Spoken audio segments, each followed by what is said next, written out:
Okay, here we go. Hi, everyone. RC here today, and I am here with the beautiful Tracey Gonzalez. And Hi, everybody. Tracey owns and runs the Holistic Mystic One-Stop Shop. You can find her on Facebook.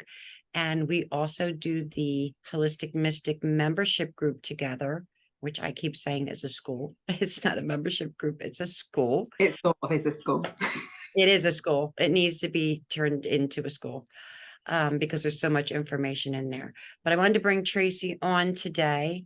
And I'm going to use this as a crossover video. So we can use it for the Holistic Mystic. We can use it for my podcast series. We just want to share all the information that we have everywhere across all social media, because there is so much wisdom and knowledge in this woman and what she does. Her abilities are beyond extraordinary. And I know we all hate this question, Tracey, but can you give the audience a little bit of an idea as to what you do? Okay, so I am a clairvoyant medium. I am a holistic healer. I'm a spirit surgeon. I distribute Healy quantum frequency devices. I am an energy grid reader. I call myself a truth speaker because truth falls out of my mouth. I have no control over it, which is why I should always come with a warning label. I do counseling. I'm trained in cognitive behavioral therapy, mindfulness-based counseling, spiritual counseling, crystal healing, crystal grid healing, shamanic healing, and sound therapy. And I think that's about it. And then another life, I was a chef. And which life was that? Same lifetime, but a different lifetime of this lifetime. Okay. Same timeline, just different part of your life. So yeah, lots of different things. And you know, we've all got so many labels, haven't we? And when you actually sit and think about it, we have probably got more diplomas than we realize that we've got between us. And the irony was, I was never a student. I was never, ever a student. I never had any care or any want to get any exams, certificates, degrees, anything else. But I ended up having to, along the way, to get my insurances. And so if you're going to be a practitioner in anything, you need the piece of paper that says you know what you're doing. Exactly. And so I started to study. And the way that we study is through learning. And the way that we learn is through living and experiencing. So we can say that our qualifications are in surviving life so far to this point. And those are our greatest achievements and awards. They really are. I think our greatest achievements right now are just getting through these energies one moment at a time. Absolutely. And I mean, you know that I read the energy grids every day, and we have seen these waves changing. And what I love, and I said this to you this morning, you read the astrology, but you're also an energy reader in the same way. But you're doing the astrology readings and you're doing the recordings. I'm doing my recordings on what's coming in with the energy. I'm listening to yours, and it's basically an echo of what I've just said on mine, and you're listening to mine, and it's an echo of what you've said on yours, and we've not even spoken to each other. Right. But how many times have I said, why do we even talk? Income energies. Yeah, there is that, you know, that lots of us on a collective level. And well, when we decided to open the Holistic Mystic membership group, it was because we saw that need for the cauldron, for the melting pot, to put all of those gorgeous collective energies in, because big things are happening and massive changes are coming in. The world is recalibrating. We are recalibrating. The Earth grid has recalibrated. We've got multiple timelines still active. We had 5 active timelines. We've got 4 active timelines still. And that 5th one, who knows when it could reactivate and start to move again. Yeah. So everyone is being hit almost on a daily or a bi-daily level into a completely different energetic pathway. And so lots of people, me included, 1 second you are there, you are captain of your ship, you are sailing through the seas. The next minute you have fallen overboard, you're on a raft, you are clinging on for dear life, and you are climbing back up as you are bringing the ship back over onto yourself again. And then the next second, we're in the plane, piloting the plane, and we're above the clouds and everything is good. But it is literally making you feel like it's making lots of people feel displaced. Displaced, like they are walking and observing themselves outside of their body and outside of their own timeline. So I always think, well, maybe I'm just really busy on one of the other timelines at the moment. And I was so deep in conversation over there on that one, I forgot what I was doing in the kitchen on that one. And that's why I burnt the chicken. So there's those moments as well where you have to think, well, actually, we are not seeing the whole picture because that would be impossible. Right. We are seers, and clairvoyance literally translates as to see clearly. Right. But we're also human. And we are humans. Now we're not, right now human. we're not seeing everything. We can't. We're having moments of clarity is how I would say word it. Moments of clarity. And then we step back and it's like, then we see something else and we're just like everybody else. We're going like this. Okay, what is real and what isn't? It's almost like they're playing games with us right now. And you just have to take it moment by moment, I want to say breath by breath. And everybody that I've spoken to this week has been saying things like, I want to quit. I don't want to do this anymore. I don't want to be here anymore. And I'm thinking, okay, are you suicidal? Like, no, I just don't want to be here anymore. I go, well, what do you mean by here? Because we have, when we have a client, we have a level of responsibility. Okay. Absolutely.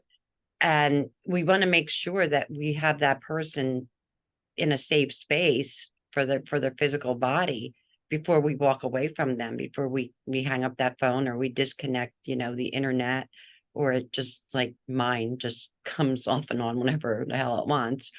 But we do have a level of responsibility. And that's why, like, if I'm not in the right space, I won't take on. Like, I never expected to be inundated on Monday like I was. And you were inundated as well, I think, on Monday, right? Yeah. When it was crazy energy, and it's up and down. It's like, and you know what, lots of people are going to be feeling that exact phrase. Yeah, they're going to be feeling that exact phrase, I don't want to be here.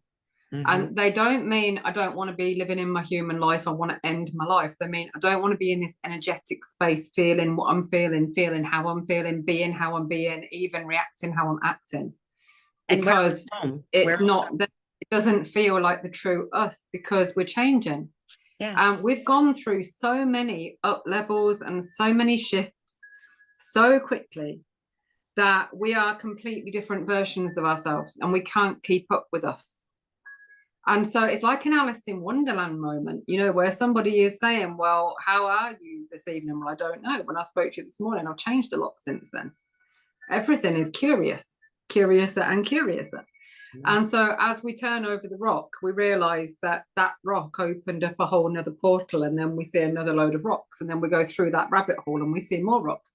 But if we stand on the other edge of that precipice, we see a whole different perspective, and we see it and we understand it because of what we viewed previously.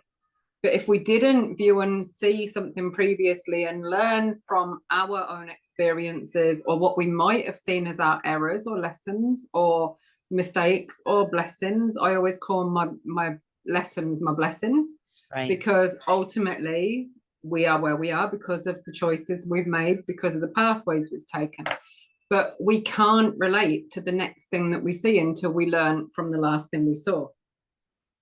And there's a lot of knowledge that is still buried in us all. And we're not on this rodeo for the first time around. This is reawakening. We are remembering. We are being re-triggered. We're being shaken awake by our ankles. And that is where lots of us are going to feel physical discomfort as well at the moment. That's another thing, is I am seeing people with some really intense bodily pains. And they are scared. People are really scared because it feels like the human body is actually dying. You know, literally, people are saying to me, I think I'm dying. I think there's something really wrong. Yeah, a lot But of it's the recalibration of the body. panic and anxiety. Mm, I'm having a panic attack. I think I'm going to die. Like, I can't find my inhaler. I'm overwhelmed. I'm this, I'm that. And yeah. yeah, it's a lot. It's excuse me, one minute. You need this. Thank you. And so most of us have got Anti-puppy spray. It's just a water bottle and they get a squirt in the butt. most of us who are actively involved now in not just our circle, but all of the soul circles or soul tribes around the world have experienced some level of discomfort with self along the way. Right. And I mean, you know me and you know me on a personal level. I have more than 25 years of anxiety, depression, complex PTSD, health anxiety, connection disorder. Oh my goodness, you like OCD, ADHD. I get all of the ABCs through to Zs, you know, all of it. And then you realize that all of those little things, they're little pieces of your jigsaw puzzle that make you. But it was never my anxiety. And I called it my anxiety, my depression for more than 25 years. So you were owning it. You were owning it. I didn't buy it. I didn't choose it. I didn't give birth to it. I didn't create it, but I had adopted it and I was allowing it to live in my head. And I was allowing it to control my life until I didn't anymore because I couldn't stand being in my life anymore. And that was my awakening. That was my I don't want to be here moment. And when I got to that, I realized I had to do things differently. I had to change things. And that was when all of the therapy and all of the years and years of training and bits and bobs that I'd done along the way, I just went, you know what?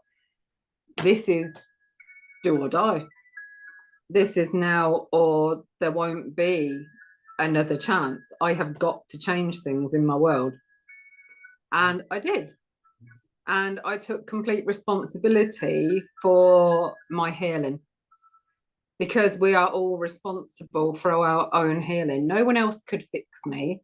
And I was looking outside of me for someone to fix me. And that's when I actually said to myself, and I said to my brother, I wish I could find a me to fix me in the same way that I can help other people to fix themselves. I couldn't find anyone. I broke like 16 therapists along the way because when they tried to get inside my head, you can imagine. I can imagine because I've had people like I can't be hypnotized. There's only 2 people that can put me under, and you're one of them. And but we are control freaks. We are control freaks within the self because our inner controller and our inner victim, our inner controller and our inner victim are like this, but they're one. And the damaged self takes on all the damage. And so then you've got the conflict of the victim being angry, but I've been the victim. I allowed this to happen. How could I let this happen? And then that becomes the guilt carrier. And we've got the abuser, the tormentor, the torturer, whose job it is to abuse and torment and torture. Because that's the aspect. That's their job. The same way as inner child, pure child, it is their job to be pure, sparkly child. And so when we embrace all aspects of the self, our inner child, our inner bitch, our inner mother, our inner tormentor, our inner victim, but we actually recognize that they're all us. They're not different personalities. They're different little tiny pieces. Right. And all of them play a part in working together. And that was my sort of eureka moment. And I'm not broken. I'm not broken. I'm not past fixing. I am not unable to be fixed. I just didn't see all of the pieces before. And so that was something that really stuck in my brain. And I went and studied that a lot.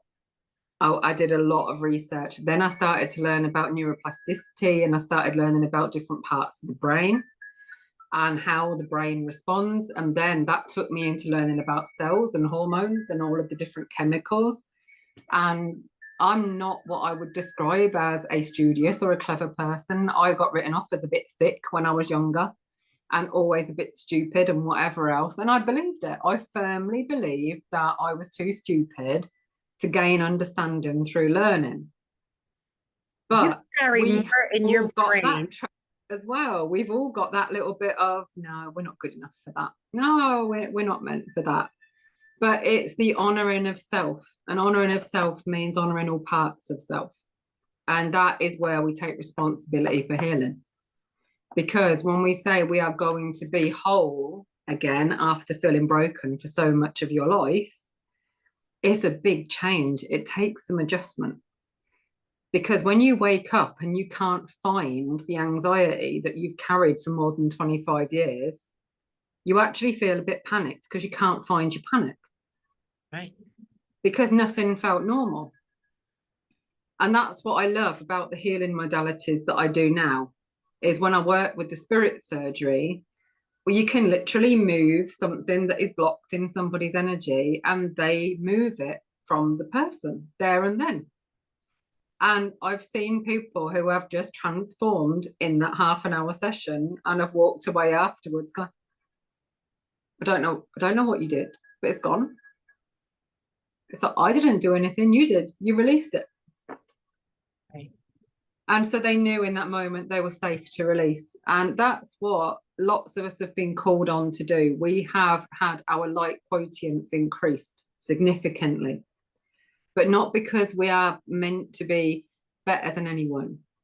And what I've seen so many egos, Robin, over this last few years, the egos that have come and gone and volcanically imploded and exploded and erupted. It is amazing. But we have to learn the lesson of humility, and we have to learn the lesson that no one is above and no one is below. And that is the motto in our group. That's the motto in our membership group, in our inner circle. No one is in a circle, no one is above and no one is below. Everybody is equal. And nobody falls, because there's always someone on each side of you. If one falls, no one will ever be broken. No one will ever be broken or feel broken and feel alone with it in that group. Because somebody will be there. Somebody, all they need to do is say, help. I am struggling. And it doesn't mean we're going to try and fix them. It just means that we're going to say, look, go over there to the guide section. There are tools there. Right. Go over there. There is a life jacket in that cupboard there, in that guide section. There is a bottle that will rehydrate your soul there, because what you need is some tones and you need to claim your song.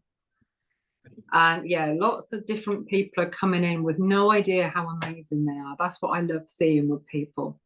We've got these gorgeous, gorgeous people, and there is not one person in that group that I don't love to pieces.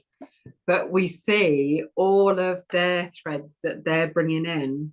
And when you see somebody for the first time who has been so knocked down and so hidden and so not able to be them, who stands up and talks on a live little video and says, I've claimed me. I just, oh yeah, that's what this is. All this, that all of those years worth it.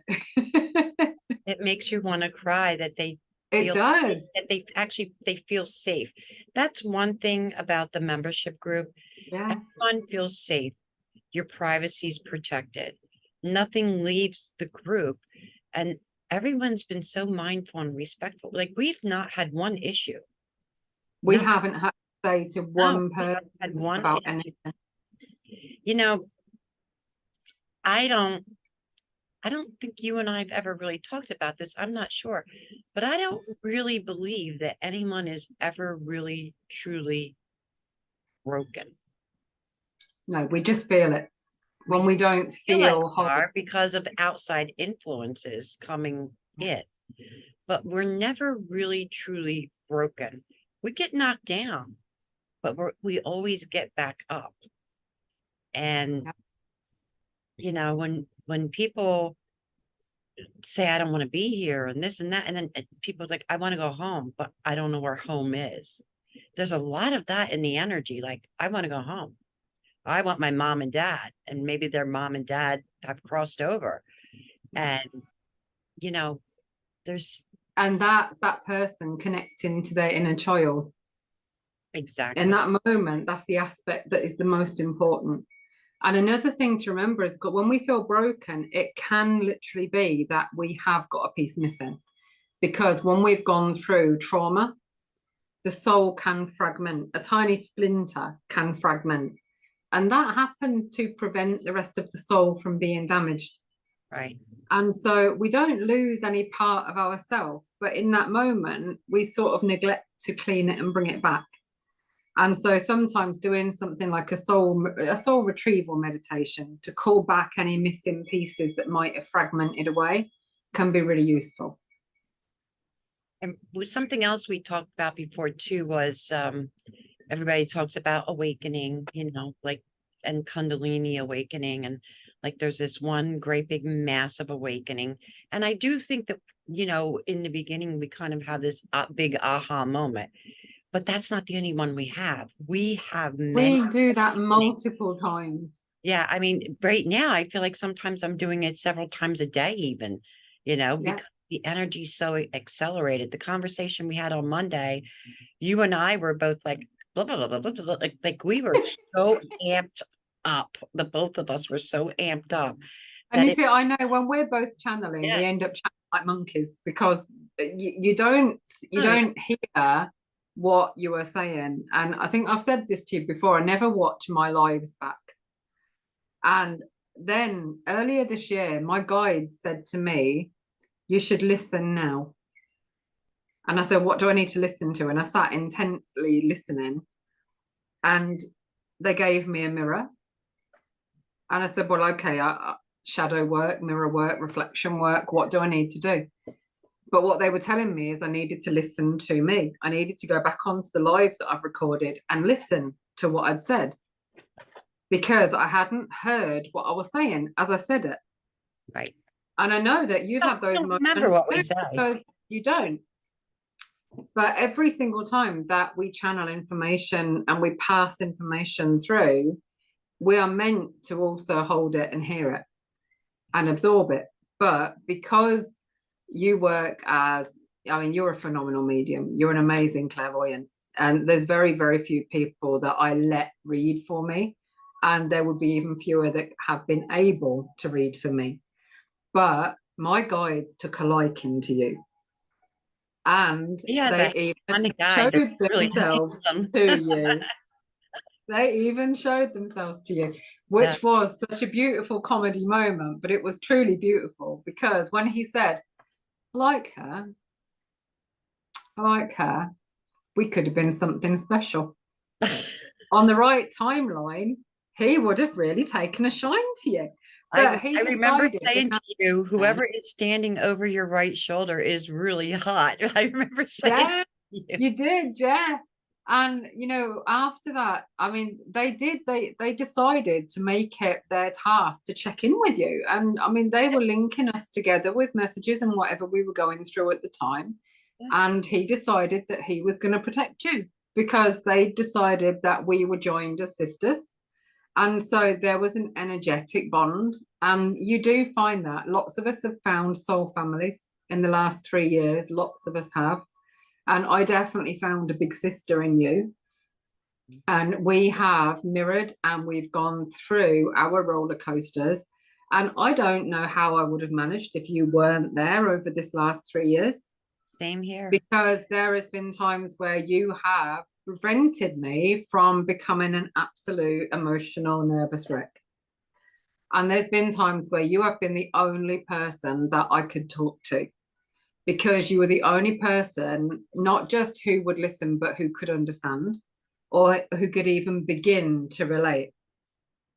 And so that divine trust that they threaded together was something incredibly unique. And they did that. And when I worked with you, we did a healing session once. And technology, God bless her, was not our friend. And every single time we tried, they kept showing me they were putting you in this just protective balloon.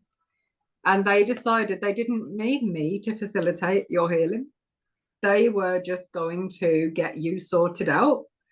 And well, that was why so we trust, and we do trust in that way. And you're an amazing teacher, and not just with your astrology, but you have got a wealth of wisdom. You know, when you do your words of wisdom, it is like, and you're a walking encyclopedia. You're a mystic. And the mystic always needs to know the whys, wherefores, how, because what's this vibration? What does that mean? What does that tangle into? It must be because it's 42. And you have that sort of way about you where it's a deep inner wisdom, but this is a past life wisdom. So with lots of people now, and we've come into contact with lots of them, they have been here and they've been teachers before. And they have been the master healers before. And that's the mistake that some have made. They've been master healers before, but a master implies you know everything. And in this world, no, we're not God. So we do not know everything. I always say that. I don't want to say I become somewhat annoyed, but I become somewhat annoyed when someone claims that they know it all. And that to me is that's your first warning sign. When somebody says, I know it all, I can help you with it. I always say, if I can't help you, I'll refer you to someone I know can, because I fully trust you. I know your abilities. I fully trust Suzanne and Leslie. I know your abilities. And there's more people coming in. I've actually recently met someone that I'm quite intrigued with her abilities. And we haven't had an opportunity to really meet up yet because she's traveling. But you're somebody that as well, like I always say, you're my little sister. I have fully trusted you basically from day one, which is something that I never really did with people. And but even before my astrology, I was channeling long before my astrology. And then I started following, I think it was like Pam Gregory, Michael Lennox, and Molly McCord. I love the three of them. And I love each one for a different reason. Like Molly McCord has great podcast. Michael Lennox, I love that he can get it done in 3.5 minutes when I'm not busy. And sometimes I don't even have the focus for 3.5 minutes. And then Pam Gregory, she does like the Quaker belts and the asteroids. Like there was an asteroid called Chaos, which I had never even heard of before after studying astrology. Never heard of it. And that was very active when all of the chaos was going on. So, it was one of those really amazing things that I realized that what I was channeling as I was watching these people, they were giving me confirmation at a time when I didn't have the confidence that I have now. Because I know that I still don't know it all. I'm never going to know it all, but I'm going to continue to keep learning and studying, right? We're going to keep growing. But that gave me confirmation in my channeling. And then I just kind of got a little bit, we get these new sort of crazy with my astrology when I was learning. Yeah, you did. You drove me nuts with your astrology when you were learning it, but not because I didn't love it, because I missed Robin. Yeah. I missed just talking to Robin. I was always talking to Robin the astrologer because it was all consuming for you, but you needed to be in that space. And in the same way that when I finally accepted the healing, I became so consumed by the healing that every reading I was doing healing within the reading. Yeah. And for 20 I remember when I thought you were I thought you were going to stop your readings because you were so into the healing. I was so inundated with healings. How many times did we say we're going to quit? We're not. I'm done. I'm done with that. Yeah. I just can't do it anymore. I've heard that all this week too. I just And can't then do when I it had anymore. I've had moments, enough. then we were fighting with the Home Office to get my husband home, and we were going through all of that. And I said, right, okay, I'm not doing this anymore. I'm not doing it. I'm not going to read anymore. I'm not going to do any more healings. I'm not doing it. I'm going to sulk like a little brat. And Just if gonna you're say, you not look going like to a give me 2-year-old. any help with it, then I'll stamp in my feet. I will scream and scream the house down, you know. And it was, I I actually need to felt take sorry for that. your attorney. I actually did. I felt sorry for your lawyer. Like I was So sending. did I, because I was turning into Kalima on a daily basis. You know, I was turning into a head eating just bleh.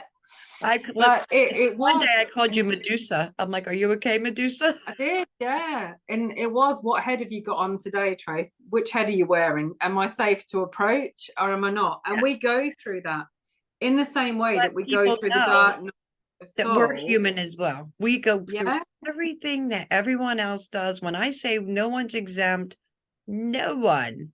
And anyone who We comes go through dark night is soul and not being dark night honest. awakening, and you know, we crawl our way back up through the gunk and through the slippery surface to get back up into the light again, because that's where we find our light, is by being in the dark. And so the shadow self, or like the darkness or the wounded self, can't be honored and can't be worked with unless we know all of the sides of ourselves. And for a long time, I would always say, I'm just a clairvoyant medium. I was comfortable with that because I had it in my head that if I said I was a healer, I had to be the wounded healer. And the health anxiety at that point in my life drove me, well, I don't want to be wounded. I don't want to be ill. And so I can't be a healer because that means I've got to always be wounded. And Right. that was what I brought in with me from another lifetime. And I'd always connected with lights and I'd always worked with healing. My hands would always turn into fire and my feet would always turn into ice as the energy channeled through. That happens to me too. My feet Yeah. ice And cold. I did the best part of 20 years working on psychic fairs. And that's where I did all my real training, because you do your training when you're in the thick of it. And so I would leave the house at 9 in. I would set up, I would start doing readings at 12 o'clock lunchtime and I would finish at 10 o'clock at night. And that was intense, reading after reading after reading after reading, 3 days a week. Then I would do party bookings. I would go to people's houses. I would work on the phone. I would do this. In the middle, I tried to live and I tried to find out my normal human things as well. But that was where I did the bulk of my training. And I had a couple of mentors along the way. There was one who I first started with on the psychic fair journey called Miriam Gifford and Richard Gifford. They were a phenomenal couple. And I used to have readings. Well, I say readings. I had a reading with Miriam a couple of years before, and I was doing readings in pubs and clubs and that kind of thing at the time, but I still had my own little cafe that I rented. And I'd got bullied by the landlord and he'd tried to put me in a corner, which was never going to go well. And so I decided to close the whole place down, sell all the fixtures and fittings and put newspaper all over the window within the fortnight, because he told me I had a fortnight to decide. So my decision was made and I gave him his key. And I literally collapsed the business, folded it up, said so long, farewell, auf Wiedersehen, goodbye. And I went for a reading and got thrown into, you're going to do a demonstration of clairvoyance for the 50 people that are sitting there. No, I'm here for a reading. And her husband, who was a fantastic shamanic healer, I've never seen anything like it in my life. He would reach into someone's energy, pull it out. They would scream and writhe in pain, but it was gone. And he said, so I'm just going to introduce you to Tracey. She's one of your own. She's a local girl. And I just got up like a deer in the headlights and stood in front of everybody. And I opened my mouth and started channeling. And then I started traveling with them the next week, 3 days a week. That was my interview. It turns out that was my job interview. Wow. So they threw me That's into a hell of an interview. it really was. And she taught me how to really channel and how to go into the energy so that I could maintain. Because doing a 20-minute reading in a charity event or something like that is very different to doing a life path reading where you need to hold an hour and a half focus with somebody. Right. And so we would train, and I say train, we would do psychic fairs that were attached to nightclubs. And we would have all the noise from the bass and the music, and you had to focus. And we would be there, and some of the conditions we worked in were horrific, but we were a dysfunctional little family. We really were. And she was like the mom, and then he was like the dad, and we had the cranky auntie and the mad cousin and the Welsh witches and somebody who read bums. Can you believe that? They actually read bums. They read asses. And so never met anybody else who reads bums in my life, but her name was Psychic Sue. She was an absolute brilliant. She was a legend. I loved her to pieces. She was my mad auntie. You said And then you said bums, bums, like bums. rear ends, right? as in asses. Okay, because at first I thought you said bonds. Oh, no. Your bum, as in your ass, your backside. So she would literally get somebody to drop their pants and she would read their bums. She would read the creases in their bums. And she was so accurate with it. That woman was the world famous bum reader. You can Google her, Psychic Sue bum reader, and she will come up. I have never heard of such a Psychic Sue. No, but she was absolutely amazing. And I loved that woman. And I met lots of these big characters. And I worked a lot in Wales as well, which is a Celtic area. It's a beautiful, beautiful area. And you sort of met lots of people. And through them, that was a different journey path in my life because I met my then ex-husband. And I remember I met him and there was a safety. And I'd come out of a lot of very traumatic things and relationships. And so we had to do a journey together, which I knew wasn't meant to ever be forever. But I married him so I didn't upset people because I was an idiot. So that was another part of the journey. And then we came apart. And Miriam at the time, she told me, you're only meant to be together for 3 years to learn what you need to learn. And then you're meant to move forwards, but you probably won't because you're you and you're too soft. And she told me that back before everything.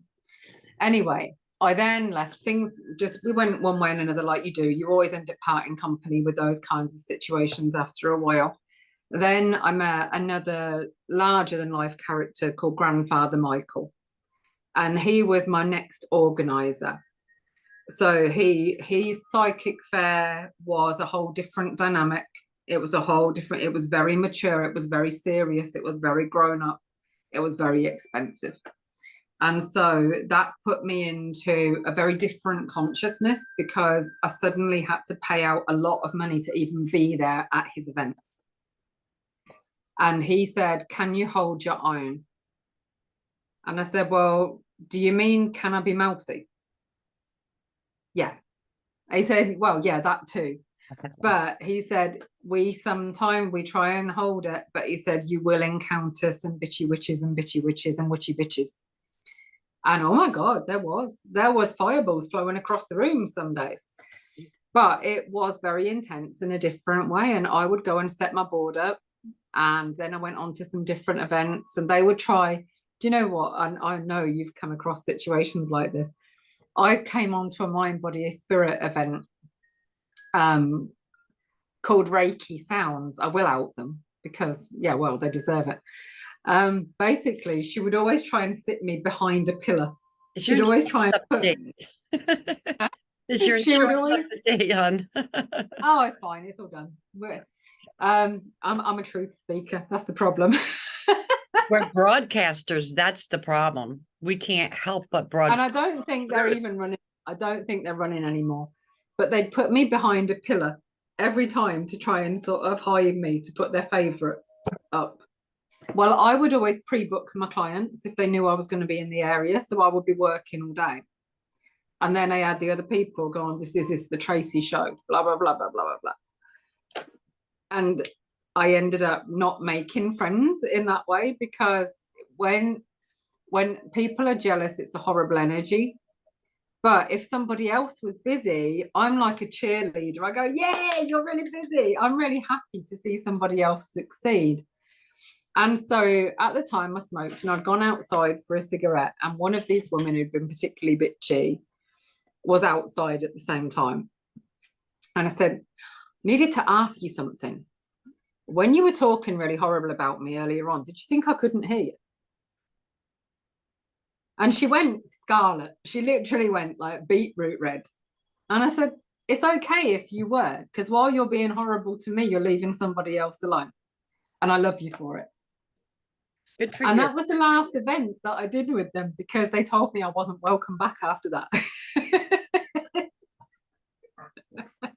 And so our energies are acquired tastes. Because if Not for somebody is everybody. not in, no, if somebody is not in truth mode, we will not resonate with them. If somebody is in, Is that Sunny talking? This is Anna. Anna, Come on, come and come and join in. come on, This baby is girl. Anna Gonzalez, the diva, Baby who girl. is getting jealous because mummy is dedicating time to something other than her for a few minutes. And so she is Princess Diva Extraordinaire. I thought it was Sunny doing the paw of truth. No, it's usually Sunny that's doing the paw of truth and everything else. But yeah, this is where we sort of got reputations along the way. We all do. And I have a reputation, I guess, professionally, where you might not like me when you first have a reading with me, because I will be completely honest with you. And so if you're being a bit of an idiot with some of the things that you're doing, I will probably say to you in a nice way, you're being a bit of an idiot with some of the things that you're doing. Well, when I met you, that's what I liked about you, because that's how I am. Exactly. That is how I knew that I could respect you professionally. Whatever shit comes up, just tell me. Don't candy coat it, because you can dip shit in chocolate, but when you bite into it, it still tastes like shit. So just give it to me. Just get, and I'm very straightforward. I always say I'm not for everyone. I fully admit I'm not for everyone, but I will always still try to assist, even if it's just referring. And I usually refer them to you, because you have a little bit of a kinder, I don't want to say a kinder approach. It's just a different, you just come at it from a different angle, where we all have different ways. Like you could say fuck off sweeter than I can. That's basically what it is. I can do it while I've got a smile on my face, offering them a cup of tea. Yeah. At the same time. And I just basically go, listen, you want the truth or you don't, because if you don't want the truth, you don't want me, and I'm not going to take your money. Period. I mean, when we start our professional journeys with all of this, I, like everybody else, went through the little bit of a no one likes me, they put me in the corner. And then I really fast realized that it was only the people who didn't have any confidence in themselves or in the way that they were working, or they would be what I call the weekend warriors. They hadn't committed to doing that work full time. So they still worked in banks or in offices or shops or whatever during the week. And they did it for fun at the weekend and wanted to show how amazing they were. And they were amazing if they weren't in ego. Right. And there's nothing wrong with that. No, but we cannot heal from a place of ego. No. Because the second we do that, we're not channeling. No. Because intuition, what we channel, comes in from the crown and the brow. We intuit, we interpret, we pass information. When we attach judgment, or when we attach I'm better than anyone, or I can't be wrong, I've seen readers who work with an I can't be wrong energy. And it's cringeworthy to look at and go, oh, no. And they've got the person's guide standing with them going, it's not what I'm saying. But they're not interpreting. And I've seen a lot of that over the time. I really have. Because I would never call somebody out on that unless I saw a client being damaged. And then in which case I would then at times on those events say to the client, I'll clear it for you if you need it. Right. Because I saw the damage that had been done. And so, you know, things are very easy to misinterpret as well, which is why in a reading, we could see, for example, somebody that has lost a really important male energy in spirit world with them. But unless we are really looking and really connecting, we can misinterpret. And so one of those big lessons for me was I was working with a phenomenally good medium. She was one of the best mediums I'd ever worked with. The lady's dad was terminally ill. He was dying in hospital as she was there. And she told the woman her dad was in spirit. And so obviously, huge breakdown. We immediately gathered around her and gave her healing.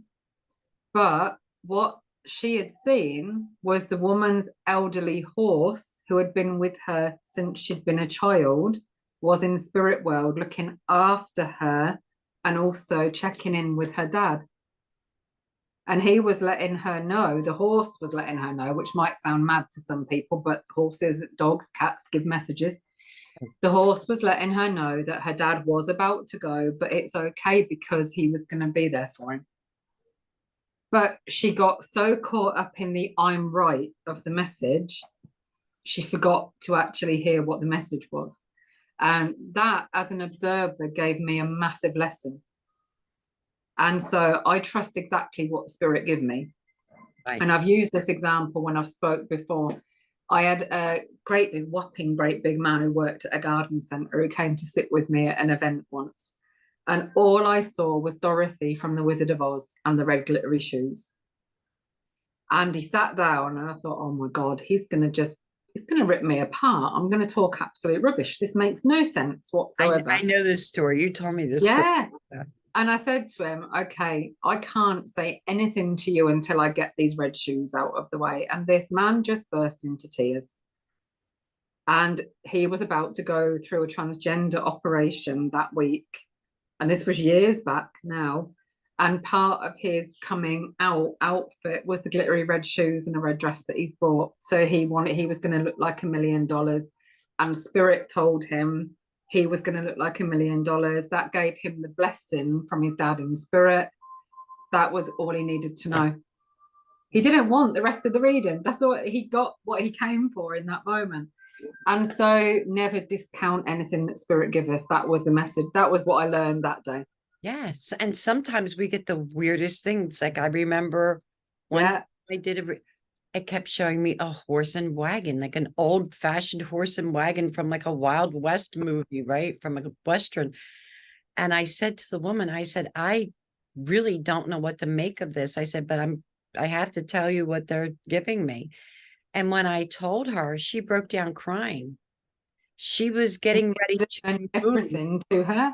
She was getting ready to move. She had been thinking about her father who had passed, and a story that her father told her about how her grandfather or she was an elderly woman, so it could have been her grandfather or her great grandfather. I don't remember how they moved, how they packed the wagon and moved from the eastern coast of the United States to California, which, you know, wow, years ago before there was transportation. That was a journey. Like that was a journey. That would have been one hell of a journey, wouldn't it? Right. And to her, it meant everything. To me, I'm thinking, oh my God, what the fuck are they giving me a horse and wagon? What am I going to do with this? I don't know what to tell this. Like, but those are our lessons in trust. Exactly. So now just whatever, like, I don't even stop and think. It's just, that's what I remember the other day saying to you, Trace, take a breath. And I knew you couldn't. I was the same. You literally can't. I was the same way. I was like, and then my energy had started to level off and you were still going. And I'm like, take it, Trace. Cause I know, like, take a spiritual Xanax. No, I know you don't hear me. I know that, like, what people need to understand is when we're in that space, you're not hearing a bomb could be going off behind us. We don't know it. We don't know it. And when we're done half the time, unless we go back and watch it, We don't even know what we've said. Apparently, I Absolutely. sent 3 messages to someone I didn't remember sending messages to on Monday. And I got a big thank you on Tuesday morning. And I'm like, well, why is she I messaging? think it was Monday. I got like a 6-minute message from you and I hadn't listened to it. And then I got a message a little bit later saying, I have no idea what I said on that 6-minute message. So I'm going to have to listen to it myself. It's like, Didn't I yeah. tell you, didn't I tell you I don't know what the hell I said? Don't listen to it. It's probably makes no sense. But you know what? I The don't beautiful remember. thing is with that is because we are uninterrupted when we're in flow. I do a lot of my work. I do probably 98% of my work now online. My work used to be 98% face to face, and then the other 2% was on the phone or online. But in COVID times, I switched it to doing it all online. And I realized that no one lost anything from any of the sessions doing it this way. If anything, they gained it. Yeah, that's what Because I'm gonna when say. they were sitting in my house, or if I was in an event, or if I was in their living room, all of the distractions and the other things and the other sounds and the other worldly things or animals in the room or whatever else were there taking their focus. When we are talking like this, I'm looking in your face, into your eyes, and you're looking into mine. We are completely focused on our conversation. Right. And so if I was looking for you, if I was doing a reading for you now, first I always look at everyone's aura. And so that's the other thing I do. I'm fascinated by auras. I used to always think people just had lights around them. So your aura, by the way, today is glowing with blue and pink and green and yellow. You're like a bit like a lit up rainbow, I was but gonna wait you're till we were surrounded by off. you're surrounded by white. So you're in white light. And that means that you're surrounded by your guides. So you're always surrounded by your guides because you're never switched off. And I actually And really feel them today. And do you remember when I yeah, said to you a while back? I think it was like I could see other people's auras, but I couldn't see my own. And it was I yeah. forget which moon it was. And I said to you, this is what it's about. It's about seeing our own light. And when I went back and I watched it, I had to edit something out of it. It was it someone I was interviewing? I don't remember, but anyway, I knew something. I wanted to edit something out. And then when I was watching it, I actually was like, kind of like, You did, yeah, I remember you what is saw that? your Like, light. it was the first time I saw my own aura, Yeah. even though I could see everybody. I could be in a room full of people. I could see everybody's aura, but I could never see my own. Like today, I see it like almost beyond my screen. That's what I see. And I see white and pink and like a little bit of golden light in there today. I don't see the blue that you see, which I find interesting. I wonder if it's something with the camera lens. But that could be as well because you're in the communication channel. So you're not going to see that external energy Yeah. Yeah. because your blue is connected to your etheric template and your etheric template is connected to the throat chakra expression and communication. Yeah. And so if you think about the templates, they don't run like the clouds in the aura like the other places do. They're like really thin threads, like glittery threads. And so each one of those is beautifully connected and crossed and woven into all of the other different parts. So on a real either beautiful healing day or an explosive killing spree day, whichever mood might take us, we can expand our aura like 30 feet outwards if we're in that space to do it, and upwards and root it downwards. In a really, really distressed or traumatized or wounded space, we can pull it in so thinly that we can barely see our energy field around us. Mm-hmm. And usually if someone's really ill, they've got a very, very weak energy field. Right. Right. But yeah, they are glowing. They are really glowing. And you know, it's funny. I think it was around the time of the Scorpio full moon. That was when all of that came up. Yeah. And same week that you saw that, I was doing a live and I couldn't see myself on the camera. I suddenly realized I couldn't see myself on the camera. I remember that. And I remember I'm like, you're there. I see you. You're fine. Yeah.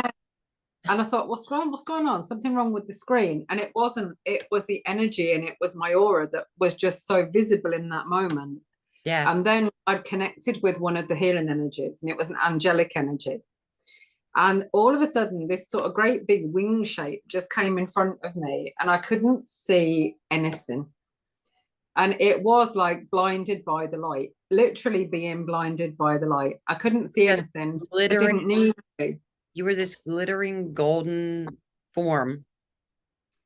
And that's exactly as they appear when we're doing healing work. And, you know, when we're doing the healings, and a couple of clients have screenshotted if they've been in the room with somebody else receiving, and I've seen the being standing over the person, which has been really beautiful confirmation. I think you screenshotted where the light was in the hands because they were moving light through. You're probably the only person who could receive healing and screenshot at the same time, to be absolutely fair. I don't know why. I had opened my eyes because I usually keep my eyes closed. I'd opened my eyes and I was like, oh my God. And I just grabbed my phone and that's took the way that they channel that healing through us as instruments. See the energy coming off of your hand. I think I shared that not long. Didn't I send it to you? Or you? I think you did, yeah. And you know, we forget sometimes. Amazing. We're practitioners, but we're barometers. We read the energy, we gauge the energy. We're barometers before we even look. Yeah. As transmitters, we are receivers because we can't transmit without receiving. And so when it is coming through, it literally is coming through. Right. Like the other day, I did my daily dose of wisdom. I didn't even look at the astrology. And I actually said on the video, I didn't even look at the astrology, but this, and this. And I just said to someone that I was walking with, I said, be careful today. I said, you know, Uranus is active, blah, blah, blah, blah. Next thing you know, an ambulance goes by, paramedics go by, and there's a senior housing up the street from where I'm living now.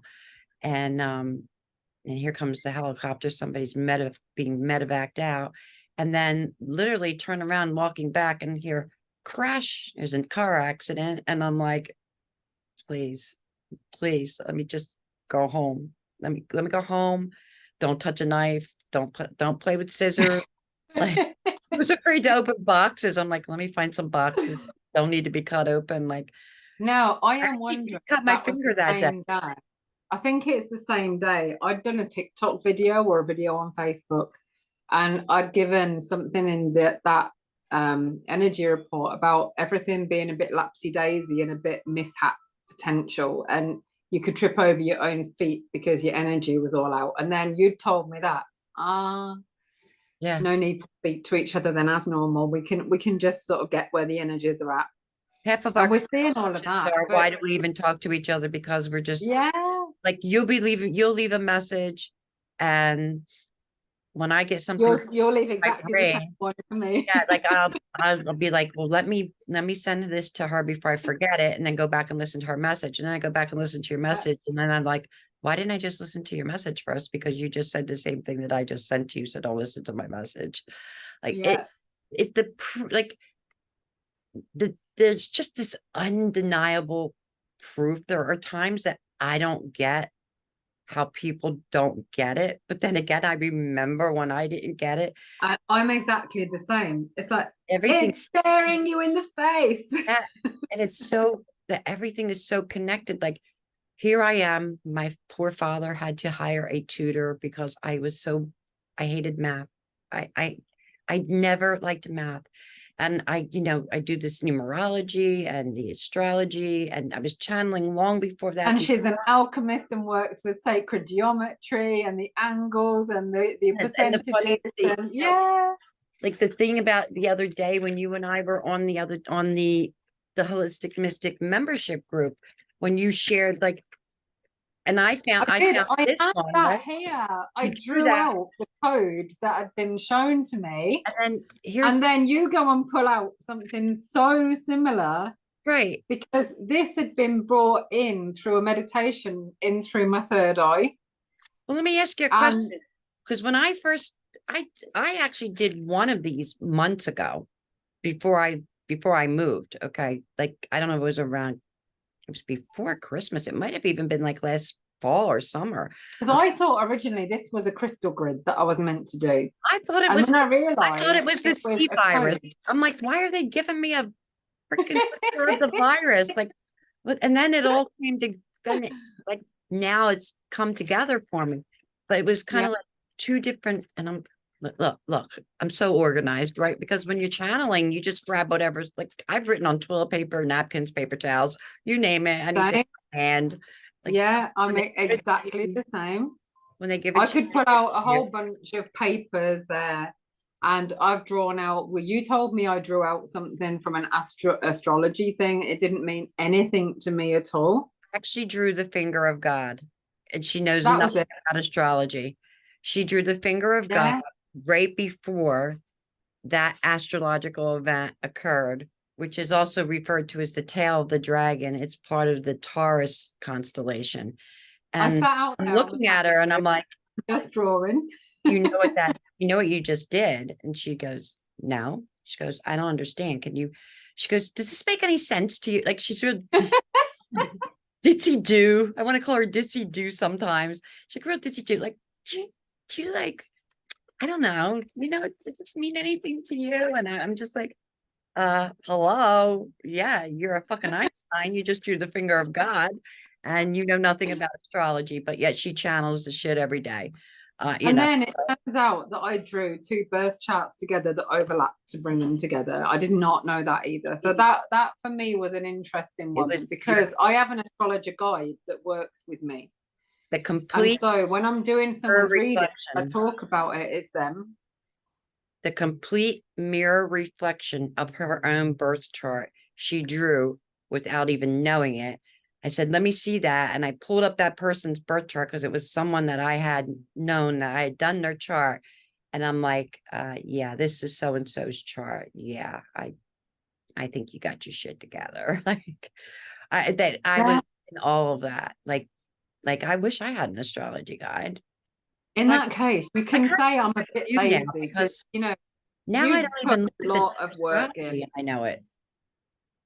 I Yeah. just feel it. It just comes through now. I don't have to look at it the same way that I did before. Like But now it's like with any language, isn't it? You know, when I first started to learn Spanish, I it is would always have to look at my notepad. I would always have to look at my notes, at the words. Now I can get on to Facebook or TikTok and I can do a broadcast in Spanish. But before, even if I wanted to say a sentence, when we first start learning a language, we're absorbing it into our brains. It's not there, it's not organic yet. But when it's absorbed, we can learn when we're open in that, with the context of light workers being open, we absorb really, really quickly. Mhm. And it could be that it falls into the back of the filing cabinet and we don't you think about it or use it. Or if someone says, do you know about this? And we go, no. But then the second that we need it, our guides bring it forwards from that filing cabinet somewhere and it's there and it comes out. And that's exactly how it's working. Do you know what Ernesto said to me the other day? Ernesto is my husband, for anyone who doesn't know. He's also my Spanish teacher who is responsible for teaching me language. He's amazing. Which is why I get all my messages, half of my messages in Spanglish now. You do get Spanglish messages, I must admit you do. And I mean, he said to me, how is it that you can, because we read every day, we read extracts from books or something every day. He reads in English, I read in Spanish to perfect our pronunciation. And he said, I don't get how it is possible that you can read fluently in Spanish with words we have not yet learned. And he's just said, okay, show me translating. And so I said, okay, and why not? So I started off with a little short story and I read it in Spanish and then I translated it into English and I translated the whole story. And it's like, but if you asked me, what did that mean? I go, I don't know. But I could translate it because I was in flow when I was reading it. And so in that moment, it's a different form of channeling. And so the information was being absorbed into me because I have a guide who speaks in Spanish. I also have a guide who speaks in Indian. So I don't know a single word of Punjabi or Gujarati, but I've worked with people who have needed that translation and they've brought that through in healing. And so in a way, it's a little bit like working with a cheat manual, I suppose, but it's not a conscious cheat. She, It comes through as it needs to come through. right. In the same way as a song. I mean, you know that they torture me with songs. I get songs playing in my head, and then I torture everybody else by singing at you. And I will tell you, okay, this song, what's it mean to you? What's this song? And there's been a few times where looking back in hindsight, you've gone, that's what they were talking about. Now we know for definite. Yeah. And so, yeah, those moments, I do love it when they do that, bless their hearts. But with what we do, we're not immune from normal, everyday human emotions and things and circles and things going on. Yesterday, I got hit by the waves. And every time I tried to stand up, I kept on getting knocked down again. And I ended up bawling. And I was in an absolute heap. I'd watched a soap opera that I watch here, EastEnders, and they'd had one of the characters' funerals, and that made me upset because I loved her. And then I remembered having to leave Ernesto at the airport, and that brought all that back. And I had a moment of it's so unfair and felt sorry for myself because I've fought for 2.5 years to bring him home, and we're at the end of the fight, but it's exhausting. It's been a long battle. I'm battle weary. And there are times where on a human level, it's a lot. Right. And the only way that I manage that is to work. And so when I'm working, when I'm channeling, when I'm doing whatever else, I am managing to turn, convert, transmutate all of that energy into something good, into something productive. And so that is why, again, in the same way, when we're in pain, of course, we get physical pains. We're human. We have human bodies. We have things that go wrong with us. But when we need fixing to do a session or a reading or a healing, then they give us everything that we need to get through it. The second that we're finished, we get the pain back again. And that was part of my reason for sulking with them. The amazing thing is that we surprise ourselves because they're there supporting us, and it's like sometimes Always. come out and I'm like, where'd that come from? I didn't even know I knew that. But with the energy being so accelerated and the downloads that have been coming in, I keep saying that, like, it's almost like we're using so much energy trying to maintain our physical body that, and our brain really hasn't had time to integrate. But when it's just like you said, it's like pulling, like a magician pulling a rabbit out of a hat. Yeah. I can just look at the chart, and I might look at it, like, I think like the last time I looked at it was like maybe last Friday. Okay. Certain things will stand out to me. I'm like, okay, I got that, whatever. Then the next day I forget it. And then I go on and I make a video, and all of a sudden it's just like, it's all in front of me. It's just like I can see a screen in front of me without going on and looking or whatever. It's just given to me. And people don't really understand that. And if I had to explain it to somebody, I don't understand it either. All I know is what I'm given, just like you. Like, we You don't. just know what you know when you're meant to know it.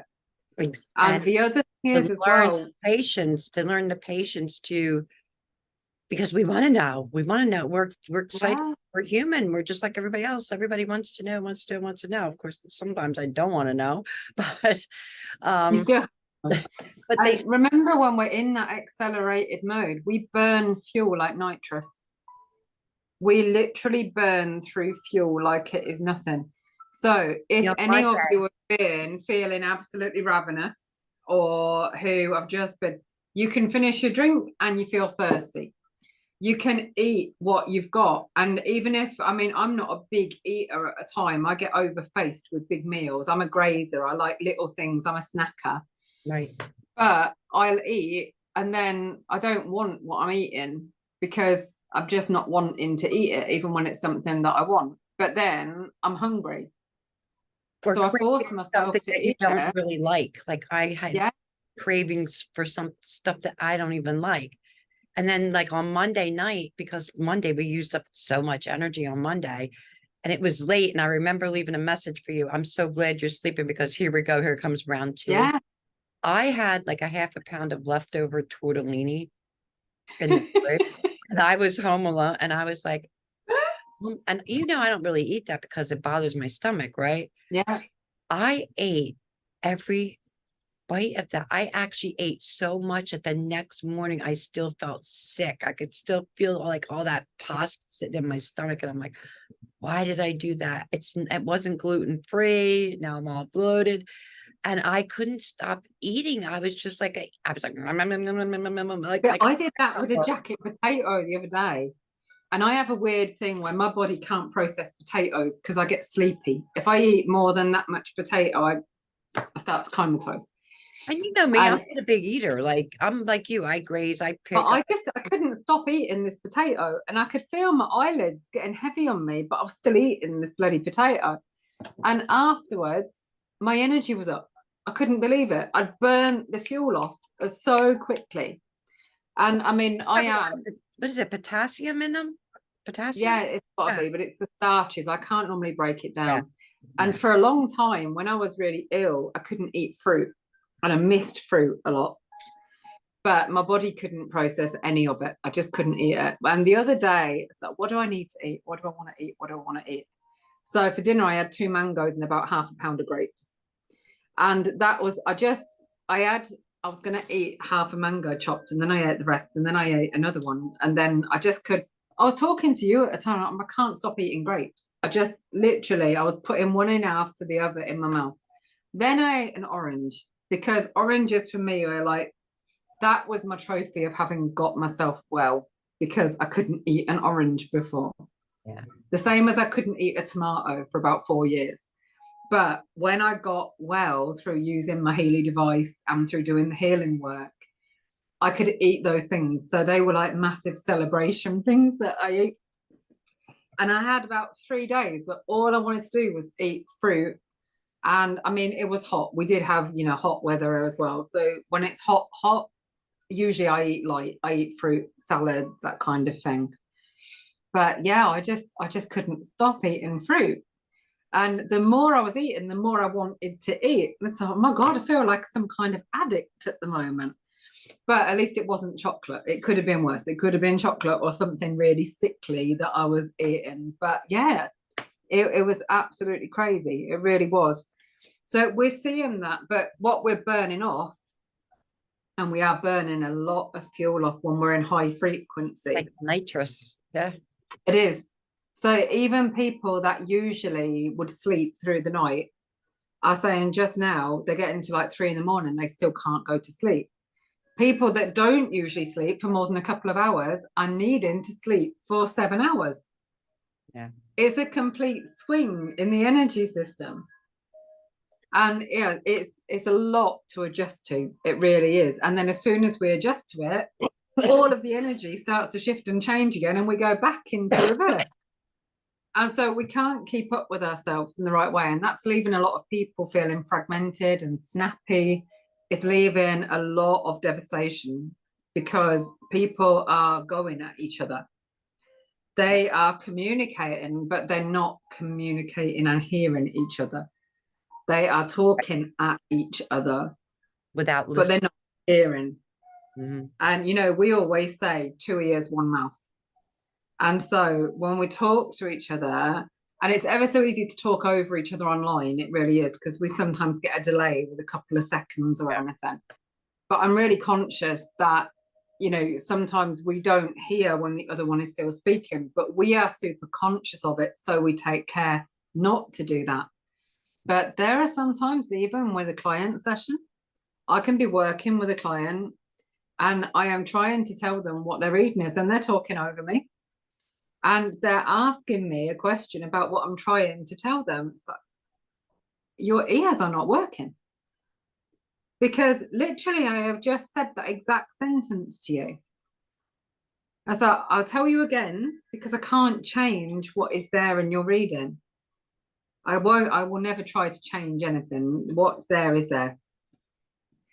And so if you see there's, this is happening and someone says, no, okay, I'll leave it with you. I mean, I record my sessions because I've always recorded them, not just because I'll stand by what I've said in the reading, but because when you are hearing your reading, you're listening for certain keys. There's certain things that your mind is open to hearing, but the rest of it goes blah, blah, blah, blah, into the background. And most of the time, it's the bits that go blah, blah, blah, into the background that are the most significant, important things that we're not listening to in that moment. And it's not until afterwards that you listen back and go, that's what they meant by that. They were talking about that. And so I always record it. And I say, look, if it doesn't make sense at the moment, listen back to it 3 months, 6 months, or a year, because I will never change anything that spirit give. Right. In a healing, I will never, ever say to someone, I can fix them. Right. I don't fix anybody. I am just an instrument that the light beings work through, that the angels connect to. I channel light, and all healing comes from God. And so some people will say it's from source or creator or whatever else. I use the term God because I'm comfortable with God. All light comes from that. The want to see somebody well is where the flow begins. And so what you need more than anything is an open heart to see that person who is sitting in front of you be well. That is what begins the channel. It's what opens the healing.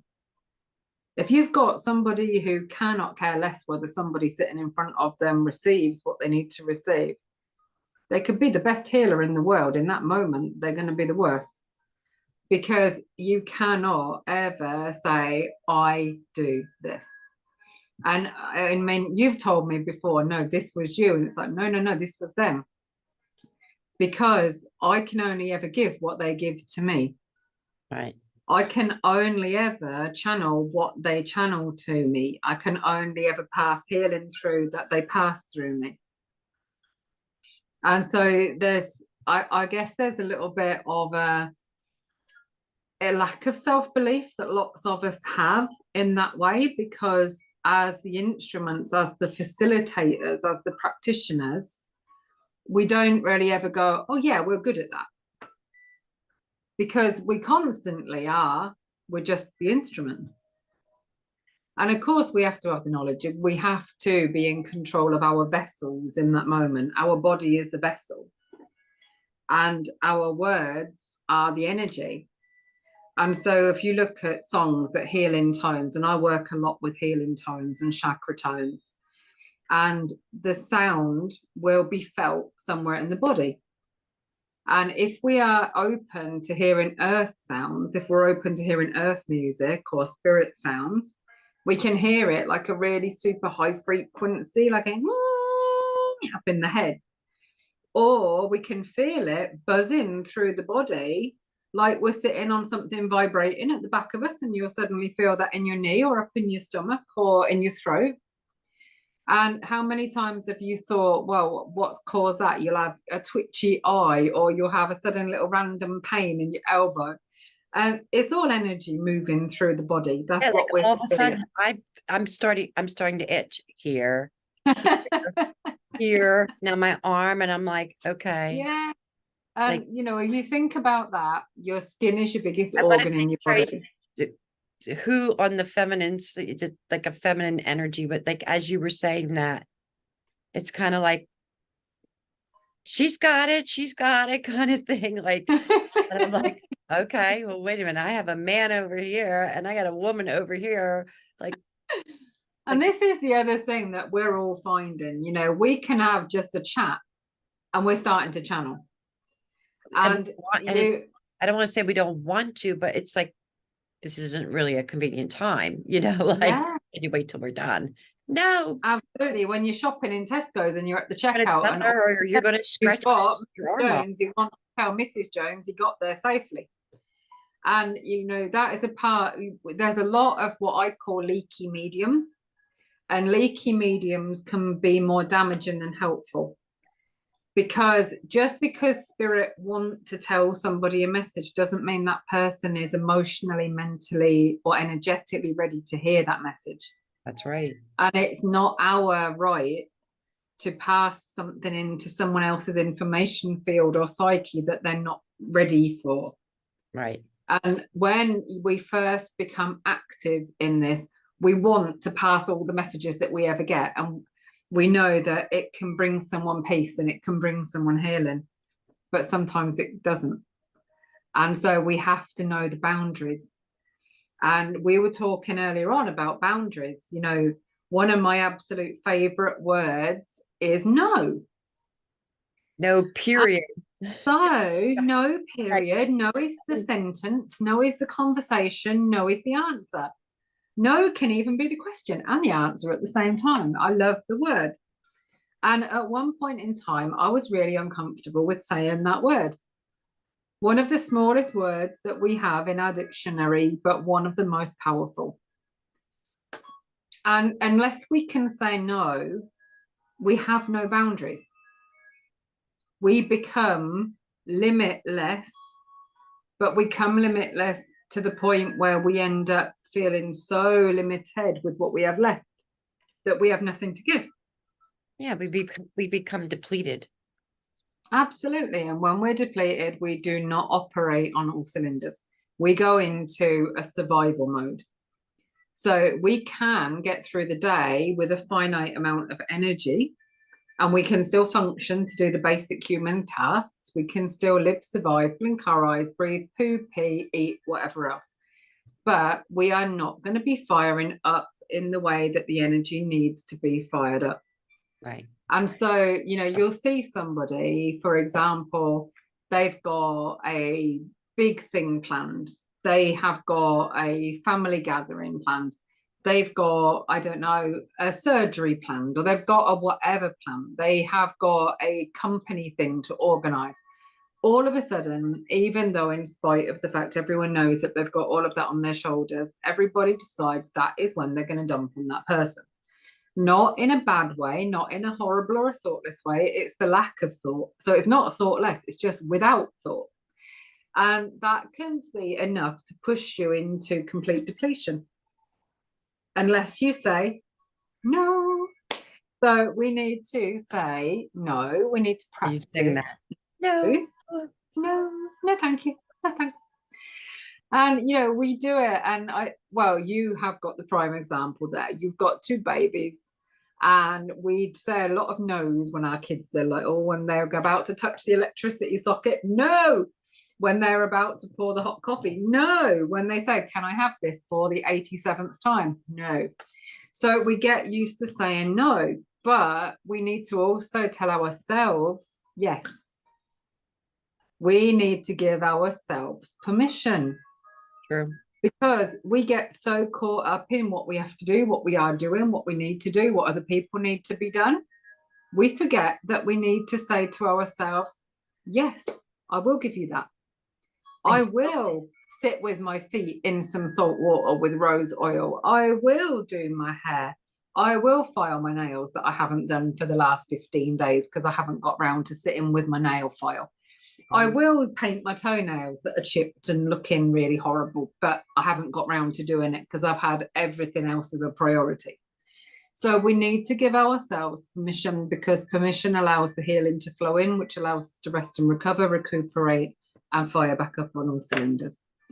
And without that, we become is so, I want to say beyond, it's like mandatory right now, especially with what's coming. Self-care is otherwise we cannot do this. We can't manage in these frequencies. And it could be something just as simple as, like you just said, painting your toenails. Because if it makes you feel good and it balances out your energy, yeah, that's part of self-care. And there's a lot of signs and synchronicities coming forth, especially this week. So, you know, for the people watching, pay attention, because after the supermoon in Capricorn, a lot of clarity is going to come, and you're going to be able to put those pieces that have been like this are going to go like this, and they're going to they really are to place.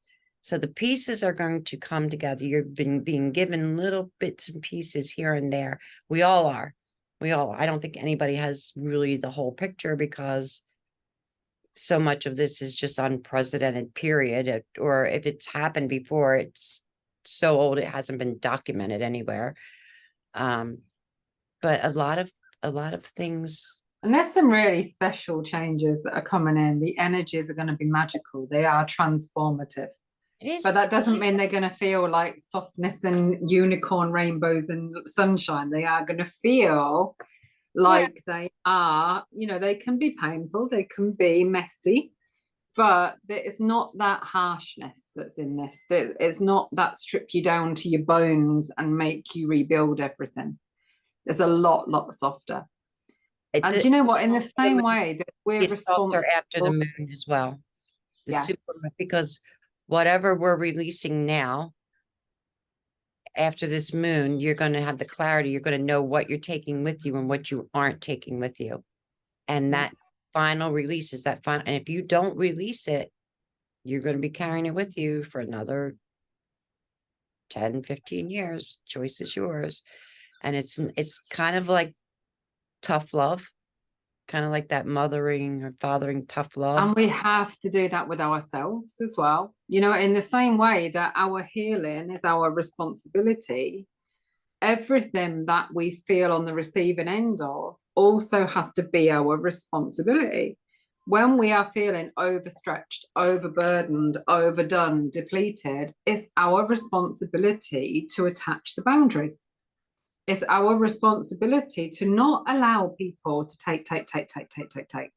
Because if you allow it, to them, they think it's okay. They don't know that you're depleted. They don't know that this is affecting you. And so we have to have those boundaries of self. So let me ask you a question. Are you, because what I've been noticing is that people are becoming more and more sensitive to energy, to certain foods. Of course, everything carries frequency, energy. Yeah. Everything is energy. Literally everything. So no matter what it is, it's energy. But people who never had food allergies are having food allergies. People who used to have them no longer have them. And look at me, like I'm eating stuff that I haven't eaten in 20 years. I'm having weird cravings like a pregnant woman. And Yeah. it's just, for me to eat the way Well, look at the fruit, my fruit intake. I Right. couldn't digest fruit. And now I can. Like when you talked about turning people upside down, I had described something in the astrology that way. Like it's like being hung by your ankles and being shaken until the change. And it's not the change dropping out of your pockets, it's the change in you. It's the And you change. think we've been through the spiritual washing machine. And so now they need to hang us on the line to drip dry us. We need to make sure that we are all completely done and prepared and shiny and renewed. And yeah, that can feel uncomfortable. It really can feel uncomfortable, but it can also feel amazing if we tap into the real frequency of it. There's a lot of healing in that. It's a lot of healing, there's a lot of synchronicity, and it's kind of like, don't just listen, but actually hear. Be kind of like I want to say be the observer, but also be the observer of the self. Yeah. Start recognizing your own patterns because the messages are coming through. It's like reading a book, like say you're reading a romance novel. And if you read like every third word tells a totally different story. It's like reading between the lines is what we're doing right now. Because I had made mention, I think it was this morning's video, which I did last night because I had something early this morning. And I don't even remember how I worded it. Something's like, even if you see it with your own eyes, there are times in this energy right now that you can't even believe what you see with your own eyes or hear with your own ears. That there is some of that in the energy. There's still some of that moving through. But it's all of this comes down to like, where are we going? Who do you want to be? How do you get there? And we're going through this quote unquote hell where we virtually are. We're walking through fire, have walked through fire, all of us, to get to the other side.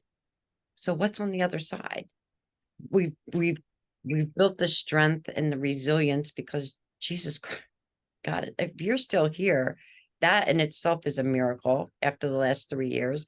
So now It really is. yeah, This is us creating God, our own what's masterpiece. waiting for you? What's waiting for you is whatever you want to create. Stop waiting for somebody to Yeah. knock on the door and go, here it is, because it's not going to happen that way. But the door is open for you to reach out and grab it and pull it in if you want it.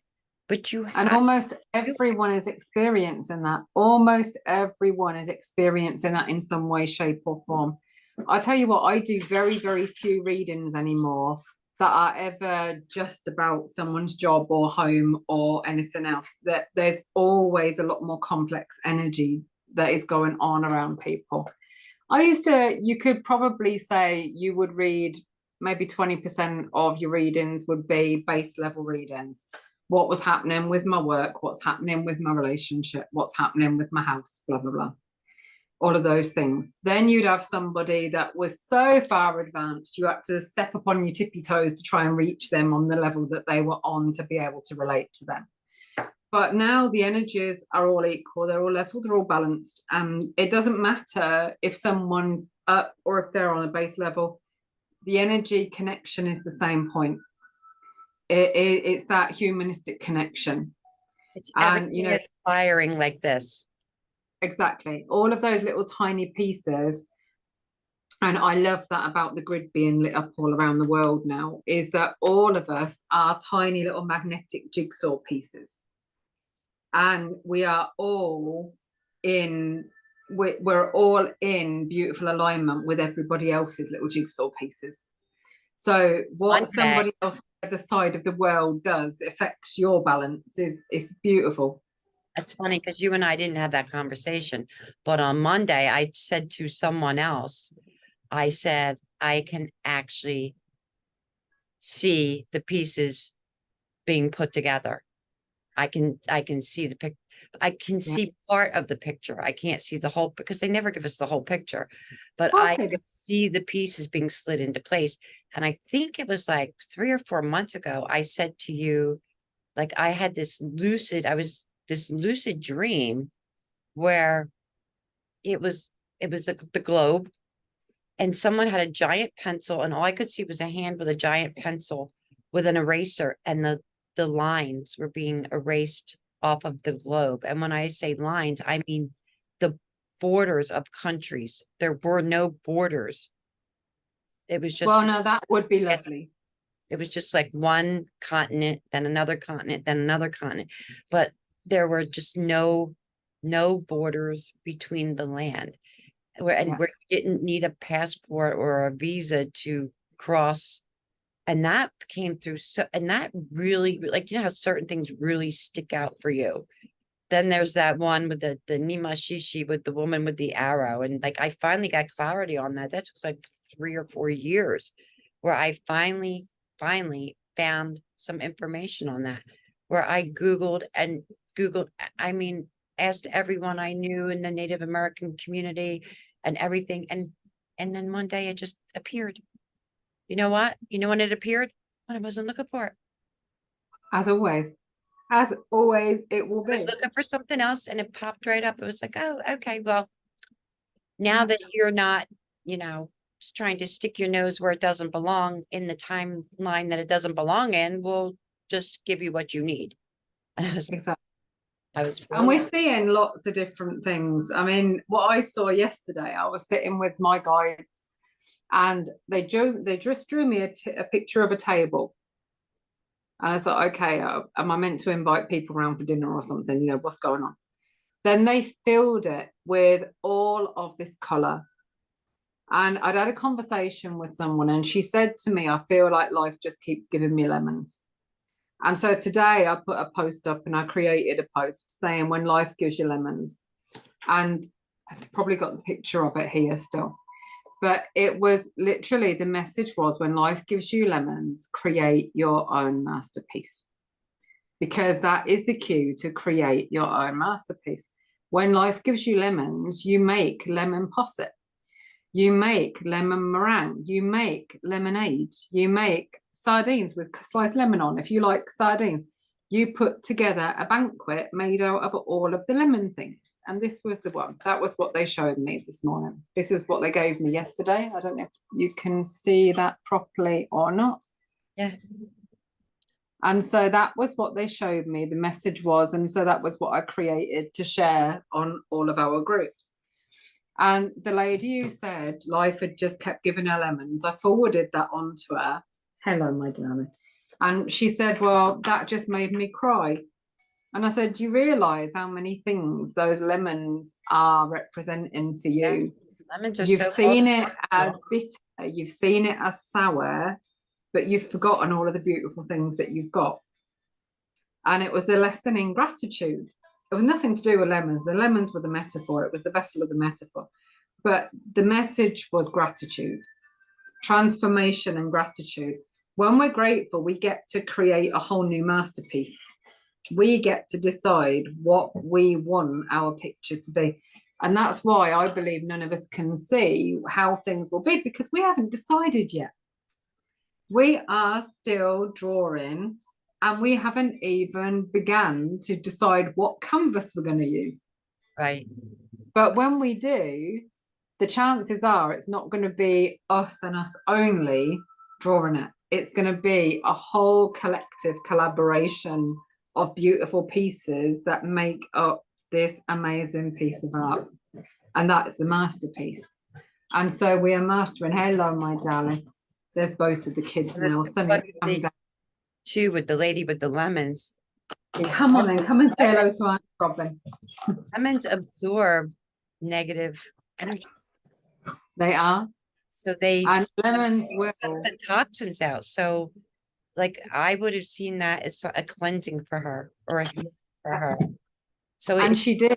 She actually sliced the lemons and put them on a bedside table, because it's just a little trick. If you just slice a lemon and you put a little bit of sea salt in the middle and just put that in the room that you're sleeping in, if you've been absorbing a lot of stress, the lemon will take the stress from your aura. And Okay. you can do the same with olives in the room as well, but olives can just, like stain the carpet. I knew citrus, Yeah. lemons, One grapes. in olives in the corner of each room. And you just let the stones of the olives absorb everything. The fruit will dry out really, really quickly. You can do it with an onion as well, but it's not going to make the room smell great. So lemons are a much, much better way of doing it. My room is like dirty armpits. I think it's Leslie, isn't it, that actually carries the lemon around with her. And when she knows, I'm sure it was Leslie. Probably is. Sounds like something she would do. I'm sure it All is. over And my she house. actually put a recipe up the other day for a beautiful cleaning solution made out of all the pits and peels that she got left over. And I said, yeah, I'm going to use that one. I will. Because if I clean my oven, I will use a lemon and toothpaste. And it makes the most fantastic cleaner to get rid of all of the grease and all of the gunk without using any chemicals. One of the best oven cleaners I've ever found. Okay. Lemon and toothpaste. Who would have thought that? Before we wrap up, we've been on I actually don't know how long we've been on. I think it's been 2 hours. I don't remember what time we started. No lie. It is about 2 hours. I might have to edit this and actually make 2 videos out of it. I might do that. I might just edit it and make 2 videos out of it. But let's talk a little bit more about the Holistic Mystic membership group, because we put a lot of work into that. Well, in the beginning, I put a lot in because you had something going on in your life and I needed something to keep me busy. I needed something. But we always knew it would flip and flop. Exactly. And now I'm in the middle of something that I need to take care of in my life, and you've been picked. So, but I feel like it's balanced. Like we've balanced. It always is. I still put my daily dose in, you still do your daily reading. And there's, unlike other membership groups that I've been a part of in the past, one of us or both of us posts in there every single day. And the beauty is, because you're in the US and I'm in the UK, we're on different time zones. Right. So if you can't get me because it's really late at night, you will be able to get Robin most of the time. And that's the beauty of how that works. But our creative dynamic, our joint flow, we overlap with lots of the things that we do, but we work very differently. And I would say when we do readings, when we are doing our sit down sessions with client readings, there are similarities in the way that we work. But we still work with different mediums, different tools, different guides, different perspectives. And so if Robin does a live and then she's posted that and I've gone and put a live up, you will still get two different lots of information, even though there's going to be an overlap. And so what we're doing is, we don't talk ahead of time, so we don't know what the other one is doing. Sometimes, like I'll put a video up and your video will pop up like almost simultaneously, or vice versa. You put it up and I'm doing one, and then I just post it before I've seen yours, and then I think, oh shit, like. But it is. I mean, at the moment we have got a little different flavor. How many guides have we actually got on there? Because we decided that we would put guides in so that it's like a filing cabinet. People can go into the filing cabinet and they can look at the drawer and they can see what's in that drawer and they can pull out what they need from it. Whatever they want at any time can be accessed. We've got everything from angels, forgiveness, spells, intuition, crystals, numerology, all different kinds of everything. But there will be a daily update. There will be a reading of some kind. We've got some of our group members who have already come, they have already come to realize that they can be comfortable enough in saying, can you pull me a card because I need you to? Right. There isn't that, can I approach them or can I not? I don't want to sound, there isn't any of that goes on in our group. This is like a school, it's a family group, it's a gathering. And so everybody comes and gets their chair at the table and we sit together. And unlike other membership groups, we give them the freedom to post or share or make a video at any time, unsupervised. We obviously get a notification that something's been placed in our group. We go in, we watch it, whatever. We give complete and total freedom as long as it is not offensive or hurtful to anyone else. And we have never had one issue, not one. We have such an amazing group of women that are kind and loving and respectful. And, if one person is going through it, the others gather around, and, it literally is a true circle. It really is. And not because it's our group, but for a donation of £22 a month or 24 US dollars. I'm sorry, I've paid way more for courses that had 1/3 of the information. Completely. And with that as well, it's not just the information, we will be doing at least once a month, we will be doing either a Zoom or this is where we can have a gathering. Do you want to come on and take some cards? Do you want a mini reading? Do you want to come and share this healing session? We'll do a meditation. We said initially we would do that once a month. It's turned into more like once a week that we do that kind of thing, just because it's fun and we want to be involved with that energy group. But there are gratitude challenge. We did the gratitude challenge, which was beautiful. I love that. We're going to be doing the self-care challenge as well in that container. And the beauty of this is because it's a safe container, you can be vulnerable, you can be your authentic self, bare. You will see, unfortunately, you and me with our hair scraped up in our pajamas with no makeup on from time to time. You'll get that with me, definitely, because if I'm at the other end of the day, you're lucky if I've even put a brush through my hair since the morning. Just so you get to see me with makeup. Which, to be fair, across any of the platforms is how you get us anyway, because what you see is always what you get. But there are people in there that are massively advanced. There are people in there that are far more advanced in their way of gazing or spell casting or tarot reading or whatever else than I would see myself. And I don't see them as above or below in the same way that I would never expect them to see me in the same way. We work with tarot, you work with tarot, I work with tarot, we read it in different ways. I work with the angels a lot. That's one of my main streams of work, is I'm an angel I worker. always say Tracy's your angel girl. That's And I work with angel cards and messages, but I also work with angels direct with the energy. And so sometimes I will work with completely different energies and entities, deities, and we are going into that in a lot more detail as well. The healing, if you were to book a healing session with me, usually I would charge £50 for the healing session. If you're in the group, for included in your £22 a month, there will be a healing session that you can come and participate in. right. If you were to have your astrology chart done by Robin, what would you usually be charging for that if somebody was to come to you privately? It's with the exchange in the it's actually cheaper in the UK than it would be for the Yeah. United States because of the exchange. Because that's a complex process. That's a lot of work that you put It's into that. actually a complex question because I work off of donation based on what people can afford, which I So get what would yelled at what on a would the regular price be basis. yeah. So the average price in the United States for an astrology reading is between $125 and $150, unless you're doing somebody who's really well known. I mean, there are people that charge up to $500. Oh yeah. I would never do that. I would if I But was you an know what? We get astrologer, the I same wouldn't do here that. with readings as well. I just don't believe in that. I mean, for the people that do it and get it and fine. Me just as I'm very Aboriginal.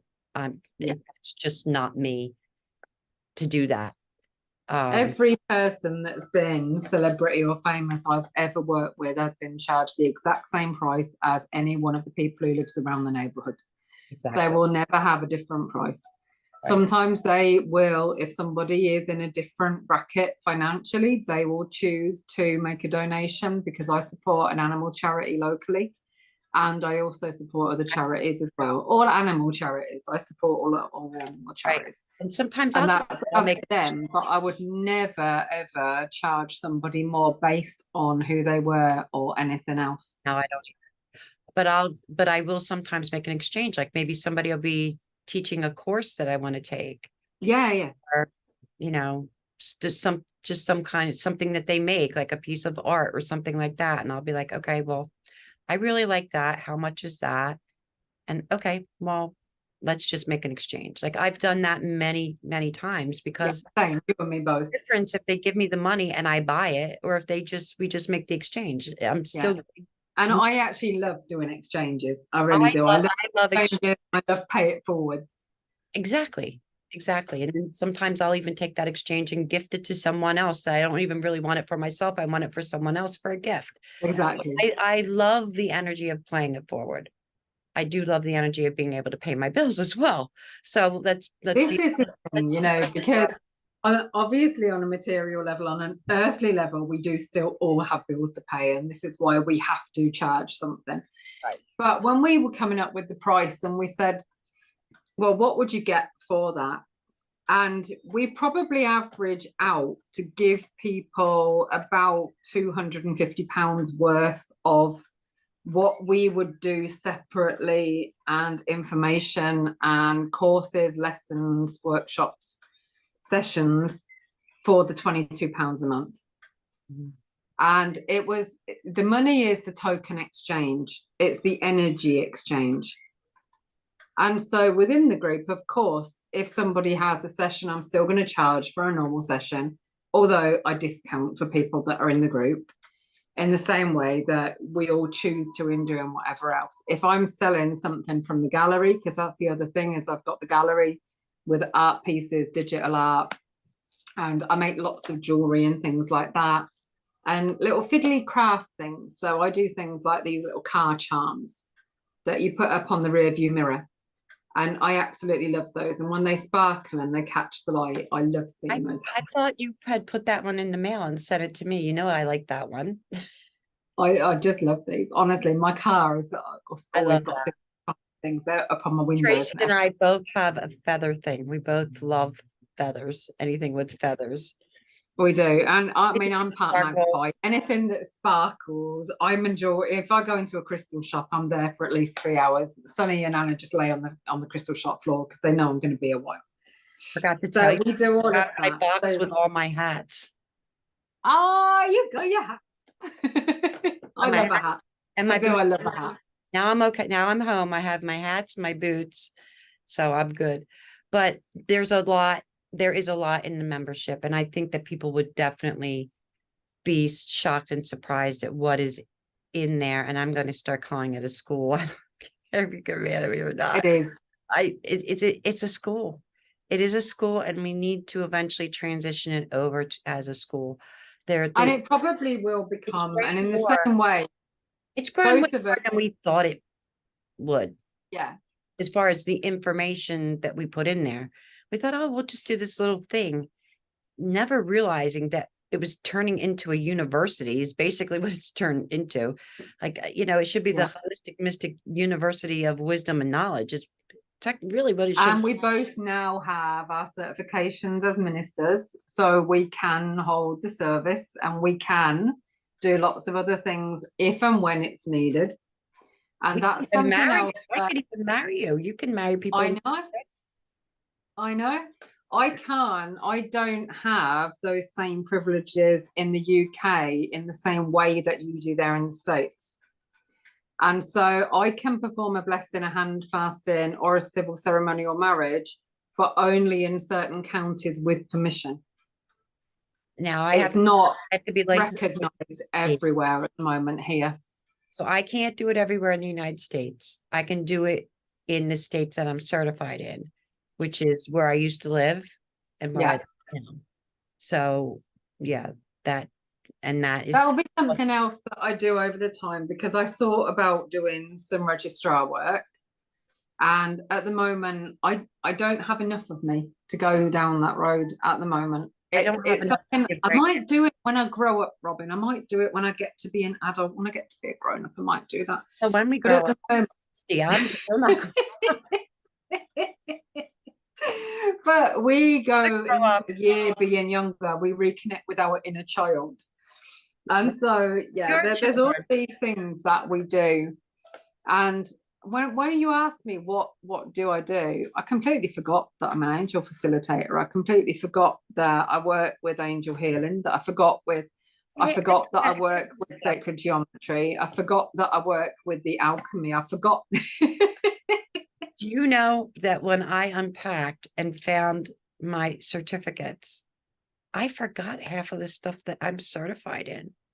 Yeah. It's all because, like you said, well, in the past it was insurance. And in all the years, Tracy, how many people have asked for your certifications? I think I've had one, possibly two Yeah. people ask me to see that I was a certified intuitive, that somebody put electrodes on my brain and my brain lights up like, whatever, Yeah. like the 4th of July, unlike a normal person. But there's nothing normal about any of us, and that's what makes us normal. Of course it is. We are all perfectly normally abnormal. And it's the same as we're perfectly imperfectly perfect. And there's always that reflection there. But what we have is truly unique because between us and between everybody else in the group, because we have got some amazing, amazing workers in there. And girls, what I find really fascinating is one girl in particular who is just not now, but when she first came to the group, she was totally lost, totally clueless. And we both read her energy like, oh my God, like she is someone you do not want to cross her and her energy because she could just blow you right off the planet. And she was literally naive, very sweet, very genuine. And so powerful, like a rocket launching. And Had no idea. Like so powerful beyond words. And to watch her grow and expand and just start stepping into her power and using it with, I want to say force, but with grace, using it in a positive way, not not in that egotistical, oh, I got my shit, Exactly. I'm, whatever, I'm all that. Because we all, you know, I surprised the shit out of myself the other day. When I first moved here, I was sitting here and I had opened the screen like this. It was a nice day, but it was still cold, but it had been nice that day. And I opened the door and it looked like, I thought it was raining. I know I told you this, Trace. It looked like it was raining, and I thought, well, maybe it's the screen, because the screen does, I don't know if it shows on camera, but it does, block a little. So I opened the door and I stuck my hand out like this. Okay. And the sun wasn't shining. It was overcast. And my hand totally disappeared. I had put my hand to a portal and freaked myself the fuck out. And I went just like this, whoop, like really, really quick. And I'm like, okay, 5 fingers are still there. And when I told someone, And I'm laughing at you because I was walking in the park a couple of weeks ago and walked through one. yeah, And literally the colors, and it was like a gyroscope rolling through in all different colors and patterns. And I managed to stand there and video it. if there's And no I actually said, I hope this translates on video. I hope this picks up on video, because oh my God, the colors were everywhere. It was amazing. if there's no And podcast I couldn't next see week, myself. there's no podcast next week. One of us or both of us are all We've fallen into a we've portal. been committed somewhere. But I will never forget that day. My hand went, because it was like like fuzzy, like years ago before cable, like when the stations would close down and Yeah.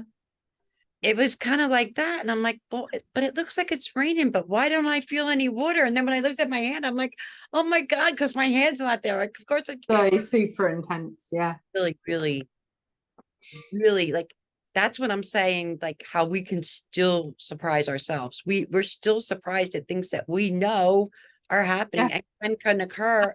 I'm always in awe of spirit. I am always in total awe I'm of in awe of them. everything. I'm just I'm like that child who is blinded by amazement. It's like the magic I of got a it. divorce, or I'd be in the loony bin right now.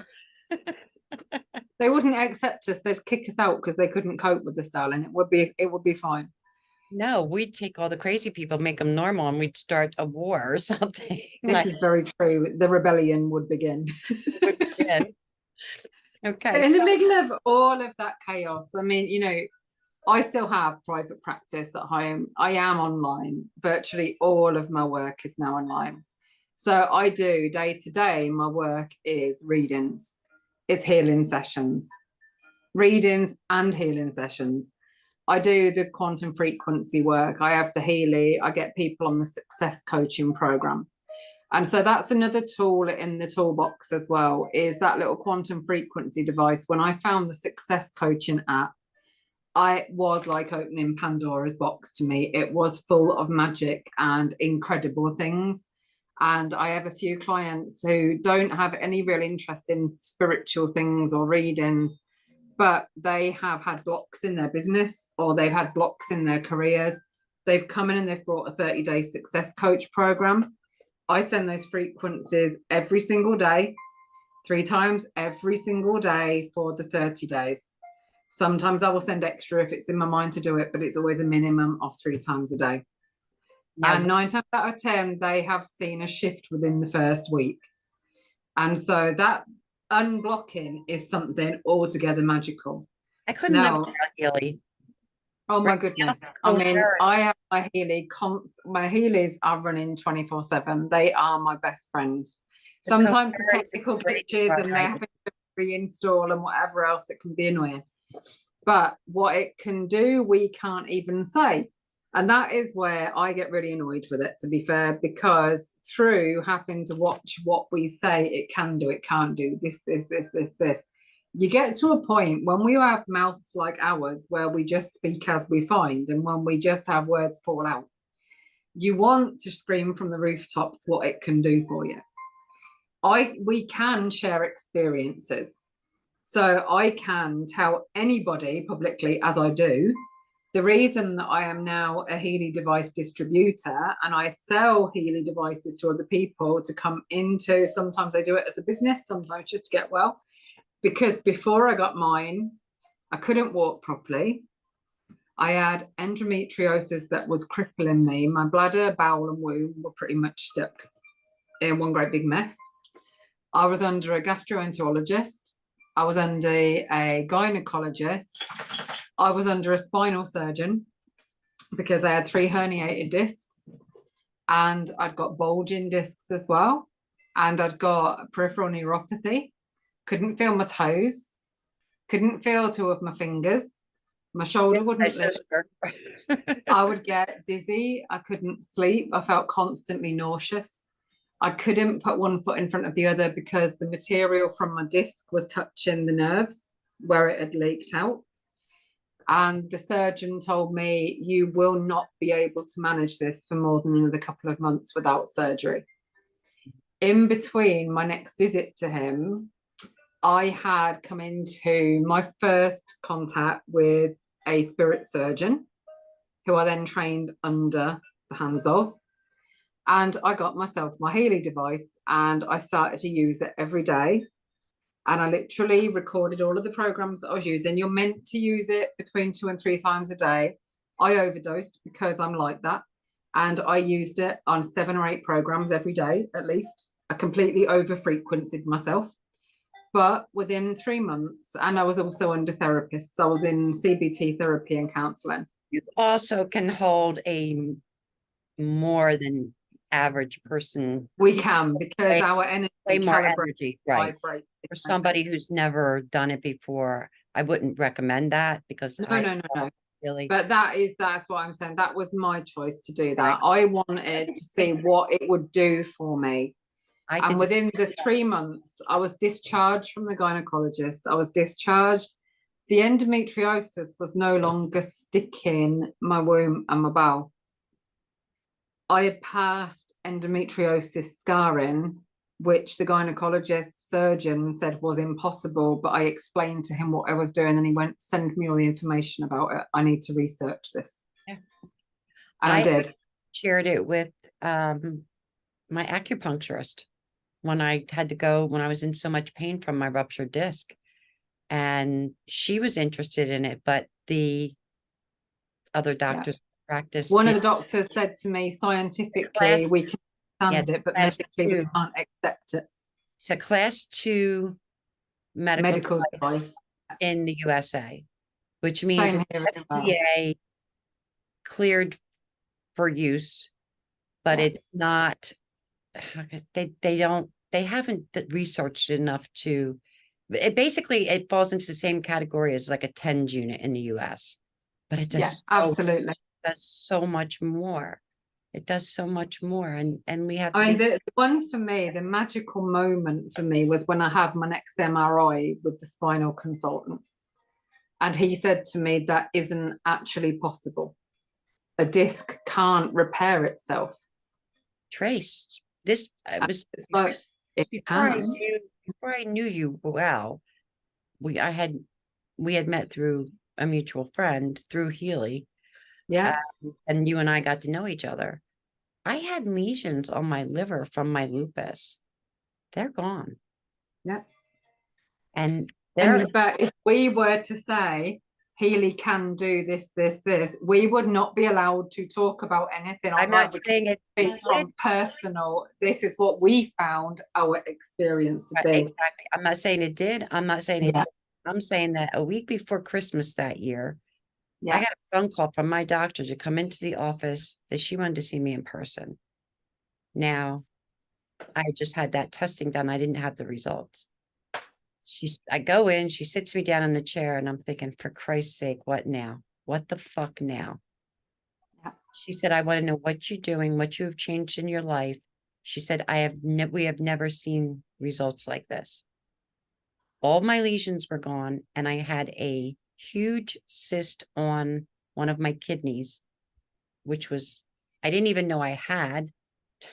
An intuitive picked it up and said to me, oh, and by the way, did you know, are you aware, have your kidneys checked? I believe you have and I checked with my doctor, and here it showed up on the scan. Yeah.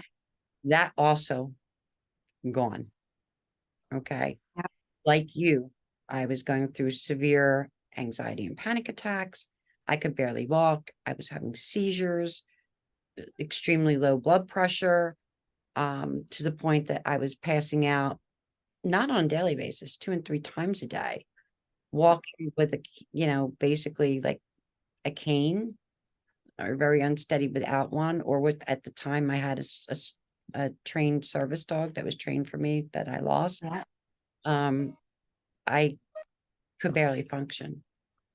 So yeah, And you know, the mental side of it, the mental health side of it is something else completely.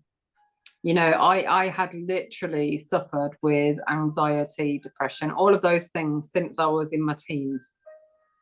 And within 2 months of having my Healy, I'd gone from having, on a bad day, 10 panic attacks in a day. I basically had a day where I had moments without panic rather than moments of panic. Which, for somebody that goes through that on a regular basis, that is miraculous on its own. Yeah. And I'd gone from that.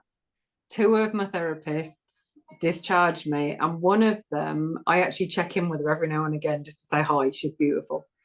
And she said to me, I've got to show you this, and I've got a screenshot somewhere. And she said, Tracey, you do not class as somebody who has any sign of clinical depression or anxiety anymore. You score as somebody that has nothing wrong in that area anymore. Well, the thing with the anxiety, depression, illness, it's a vicious circle. Because if you start out with physical symptoms of illness, then you start getting into anxiety and panic because you don't know what's causing it. More than likely, it's something more on a subconscious level than on a physical level, right? And you know what? It's this again, isn't it? How do you feel the vicious cycle? How do you stop the vicious cells? Yeah. And the Healy works at a cellular level. Absolutely. The Healy increases the cell voltage. Basically, what happens is that the mitochondria, it is there on the edge of the cells, the mitochondria, like the power producing little crowns, the little grabby bits. Then you've got a chemical that is all around your body, adenosine triphosphate. And adenosine triphosphate is the fuel in your body that your body uses to be a body.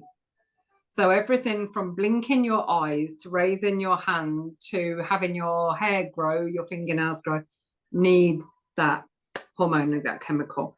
So the Healy, when it increases the cell voltage, and if you think, we'll use that again, if you think about these as cell plants, we've got between 50 and 70 trillion of those in our bodies. And we're 70% water. Frequencies run through water. And so we're basically like complicated, sophisticated, walking cucumbers crossed with rocks with a higher consciousness. And those cells, that's a good analogy. You know, I'm visual. Really so is when we've got those cells, if one of those little plants of that cells is damaged or disrupted, its voltage decreases from 70 all the way down to 15. Boom. That cell then tells that cell, this is what we should be now vibrating at. So the other cells go boom, boom. It's like switching off lights on the circuit board. And so the more ill we get, the more our cells translate something's wrong, shut down, shut down, shut down, shut down. The Healy sends in the voltage, sends the cell voltage up. You can't increase the cell voltage too much because when we have had enough, it just pours out of us, basically. It's like filling a glass. When we fill the glass with water, after the point where it's full, the water comes out of the glass. That's exactly the same as the frequencies work with the. Right. The other thing is as the cells increase in their voltage and the repair starts, all of those tissues, muscles, vessels, everything else can begin to be told by the cells, by the messages that the brain's firing off. We need to repair now. We need to repair. We don't need to shut down anymore. We need to repair. Right. That's where the magic happens. Like, because we go into a state of repair, and that repair accelerates more repair and more repair. So we don't just strengthen what was wrong, we get even stronger than we were before. And that can work in the same way with absolutely anything. Then we've got the delivery of the remote frequencies. Now, those are slightly different because it's the bioenergetic field, it's the auric field that responds to those frequencies, not the cells in the same way that the microcurrents deliver. But when our biofield responds to those frequencies, it's like having a super boost of healing. And so if we've got a blockage that is there on the heart chakra, so hypothetically, if someone's got a blockage on the heart chakra, they could be experiencing aches and pains around the chest, the thoracic spine, the beginning of the cervical spine, arms, shoulders, everything to do with heart, lungs. We can feel tightness, we can get heart palpitations, we can be unable to appreciate or absorb or accept love. We've got lots of different dysfunctions, and at its advanced point, we can develop problems with the physical, heart, lungs, all of those things as well. But by removing the blockage, we begin to repair. And so I've seen people that have been working on that. And again, this isn't Healy can fix, I'm not making any claims, but I've worked with a client who has got different cancerous tumours and cells in her lungs. And she has seen massive reduction on her scans.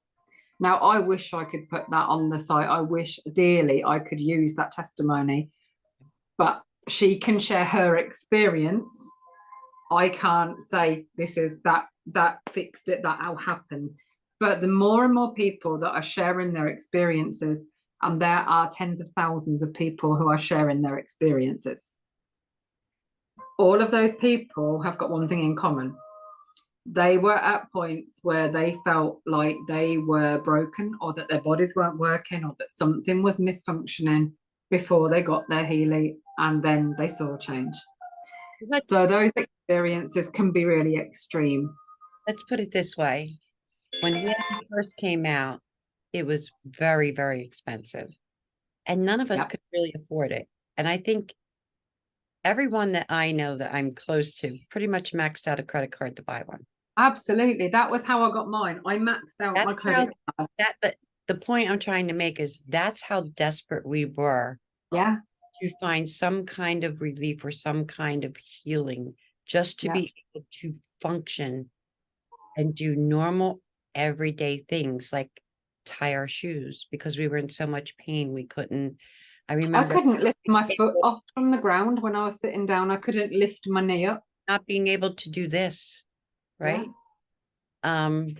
Just think little things that people take for granted that now we can do. So, and right I now, remember cutting something running in the kitchen. I cut the top of my finger because I couldn't feel it. I had no feeling in the top of my fingers because of the neuropathy. And so I cut myself, and I didn't realize I cut myself until I saw the blood. That was how much I was lacking in the feeling. But we see all of those kinds of things. And do you know what? I weighed up the cost of that against what it was costing me to remain ill financially. So I think at the time when I bought my resonance Healy, and I bought it, I think it was 1,800 because I got it on the special, I got it on a promotion. And at that point in time, I was spending £50 a week on an osteopath, £50 a week on a chiropractor. I was in counselling. I was losing clients because I was having such severe panic attacks. I would be throwing up and I was having to cancel work. I couldn't sleep. I couldn't function. I mean, I've always been a naturally happy fat girl, but I had lost so much weight that I looked like I was on the verge of becoming anorexic. I looked like a lollipop head because I couldn't keep anything in my body. And I was in such a high anxiety state that I was burning off fuel like nitrous, but in a bad way. And so that, you know, it was a complete transformation. It really was. And that allowed me to be able to take control in all of the other areas of my life. And so that change was so extreme with me because I then immediately got so passionate about what it could do that other people were going, well, what did they put you on? What medication have you been on? It's like, nothing, it's been my Healy. I want one of those. And so that's how I began it as a business. The other thing, what was it? I've just totally lost my train of thought, as always. I But balanced it we out see all of that. by medicine. What I was Yeah. spending in medicine every month was almost 3 times what the You monthly were getting through a on- shocking on the amount. Healy was. Exactly. Yeah. So I was saving money in the long run by taking the chance, the risk with Healy. And when I first got my Healy, if you remember, my wires were missing, and it was before we had the portable, That's it. Yeah, we right? didn't have the coils or anything Didn't have because the now coils. I we always have forget this little that's called. gadget that we just plug in, and that works in the same way that Tesla technology, the coils work. It bounces the energy into the field. Oh, it is But all we were reliant on wristbands or ear clips, which they decided because you were American, you weren't responsible yeah, enough to have we're things too that stick stupid onto in the your head. United States to have the ear clips because Which apparently made me burn laugh so themselves. much because you know my sense of humor. I immediately went, so they can carry a gun, but they can't put ear clips on their earlobes. What? Yes, Seriously? yes, yes, yes, yes, and yes. That did. It made me laugh so much. I do have But a pair of yeah, ear I clips. mean, I'm not going to say you didn't send them to me. Somebody else sent them to me. So yeah. I do And have now, of them, course, but there's payment plans. you Now have you to can remember pay to by take your. PayPal Do remember to take your earrings out, or you will burn yourself, which is probably and to what some people are always on dip the pads in water because I burnt my earlobes very successfully by not following the actual instructions. Say, always make sure that you put the ear pads in water. Ah, I'll be fine. I'll be fine. Oh, I was so we gonna do all say, of that. And you're you know, not supposed to just look at the pictures. no, I know, but I was in such a rush. You know what I'm like. I'm the queen of impatience. And so, you know, I've seen massive transformation, not just in my life, but in so many people's lives who have used that. And now they do payment plans as well. So whereas at one point you had to find it all up front, now there's certain ways that you can pay for it, which makes it a lot more accessible. I And didn't now there's the know that. mag Healy You're as ahead of. well. The mag Healy works in the whole area, the whole building that you're in. So you can set this little device and it can change the frequency of the water that is there in the house. It can change the frequency of the elements there. It's all very, when I first heard about it, it was very Star Trekky sci-fi, and I just went, not even going to pretend to understand it. And half of it I don't even have a clue about because there's so many technical advances every month with Healy, and I don't have time to keep up with it. I haven't gone into the, you know, the training that's further. But if you wanted to, oh my goodness, yeah. And it's quantum energy. Everything is energy. At the end of the day, everything has a frequency and everything is energy. Every thought, every frequency, every pain, every tree, every molecule has energy and a frequency. I always said this about Healy. I don't know how it works. I just know that it works. Now, Absolutely. if you don't believe that you have an electric current going through your body, then think about it this way. If you're having a heart attack or a stroke and your heart stops, what do? They put the paddles on you. And what goes through those paddles? Electricity, frequency, an electric current.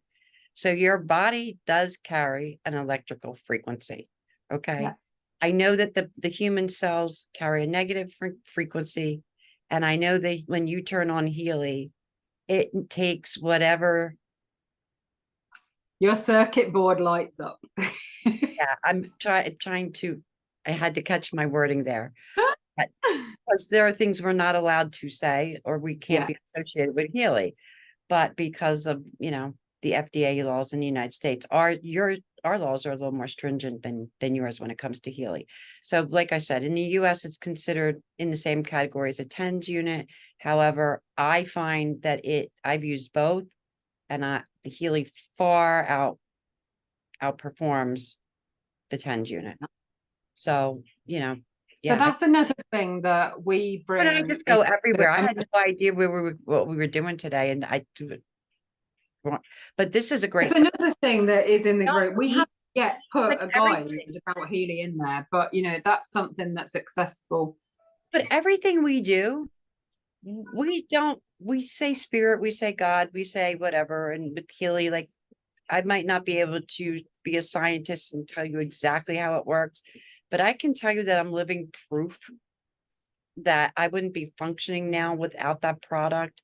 And that if there wasn't some kind of higher power, I wouldn't be able to be so accurate with my readings, and you wouldn't No. either.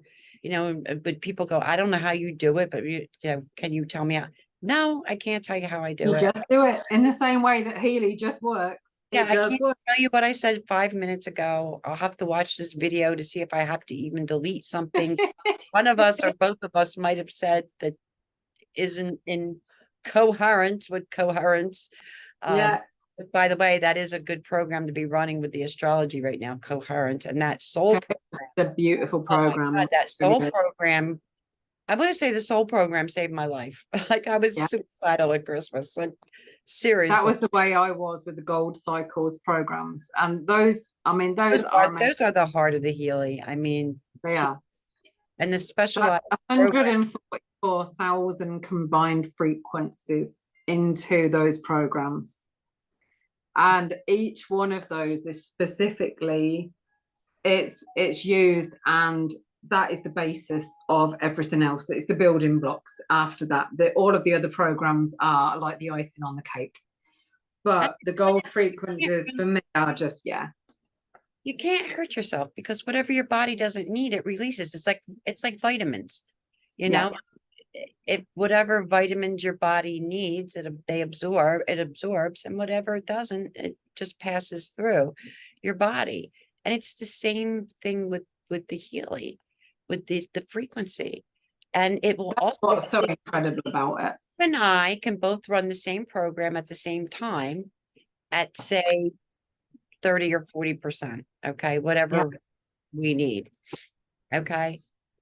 But your line and my line might be two different colors, because you might need more of one frequency than I do, or vice versa. So when the line turns black, it means that we don't, it's still transmitting, but our body is not lacking in that area. So our body is not absorbing that frequency. And that's the beautiful thing about it, is how, and it still freaks me out and on how it scans your body. It's amazing, isn't it? Honestly, absolutely amazing.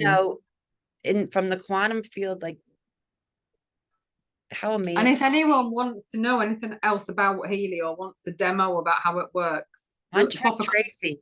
No, contact Tracey. She could explain it. Just pop a comment under so we know, and feel free to message. Just feel free to drop a private message. Want to join membership, please, drop a message or contact either one of us through Messenger. That is a wealth of information. That is something that it's a really good time. It's a really good price. And when I say time, I mean because of all the changes mentally, physically, emotionally in our bodies, but what's going on in the world. I mean, I would like to pretend that I know what's going on in the world, but I don't watch the news because I'm You and me both. You're super sensitive. You can't handle, like, I have somebody else, I'll go, well, what's going on? And they'll be like, you don't really want to know because it's just going to set you off. I'm like, okay, I trust you. Okay, then I don't need to know that.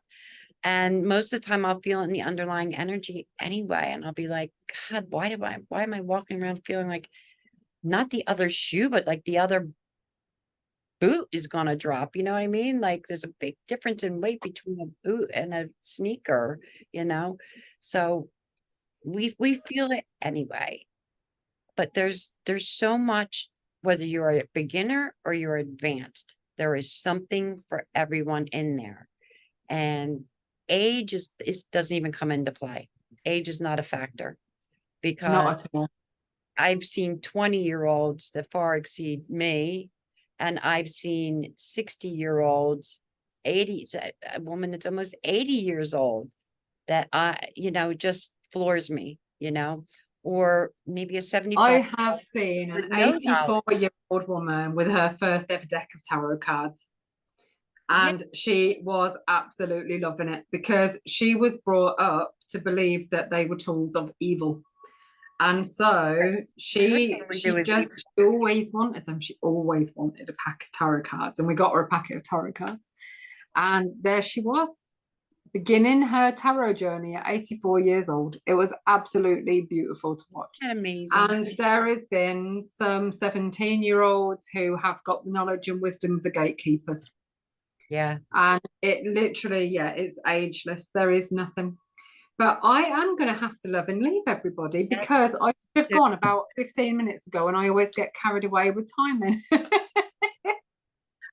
But it has been so lovely. And thank you for inviting me on. And thank you for having Thank you for coming on. And just one thing, if there's one message that you would give everyone right now, what would that one piece of advice be, or what would that one message be? Stay in your heart truth. Stay in your heart truth. Be completely you. This is the energy of self-love, self-care, self-appreciation, self-awareness, boundaries of self, limitations of self, agreement with self, respect of self, Communication with self. absolutely. Stand in your heart truth. Don't let anyone or anything push you out of your heart truth. Be completely, authentically you. That is my advice. That's my message to anyone in this energy.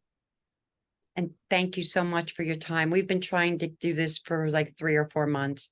We have been trying to do this for a shocking amount of time. I want to say it feels like a year. Thank you.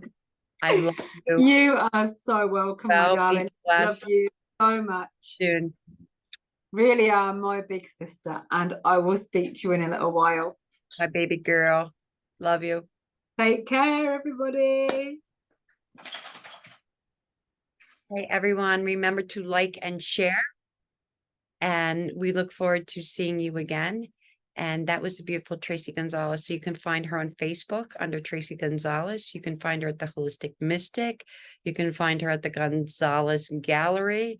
You can find her under Trace the Reader. And don't forget about the Holistic Mystic One-Stop membership group, which we will be turning into a school soon. And I just want to thank everyone who stayed till the end. I'm probably going to make this a 2-part series. We did not expect it to be this long. And thank you all for everything, for tuning in, for following, for supporting me, Tracey, Shirley, and everyone that works with us. And I want to say a big shout out to Jennifer. Hi, Jennifer, and I can't wait to meet up with you soon. And thank you, everyone. And thank you to the members of our group for making it easy for us to be able to give what we give and to share what we share. And for making it the group easy to maintain, that we don't have to babysit you, that everyone is so genuinely kind and authentic. And we just love you, and just take care. There's some hard energies coming up over the weekend. So stay blessed. And if you need help, remember to reach out. Lots of love.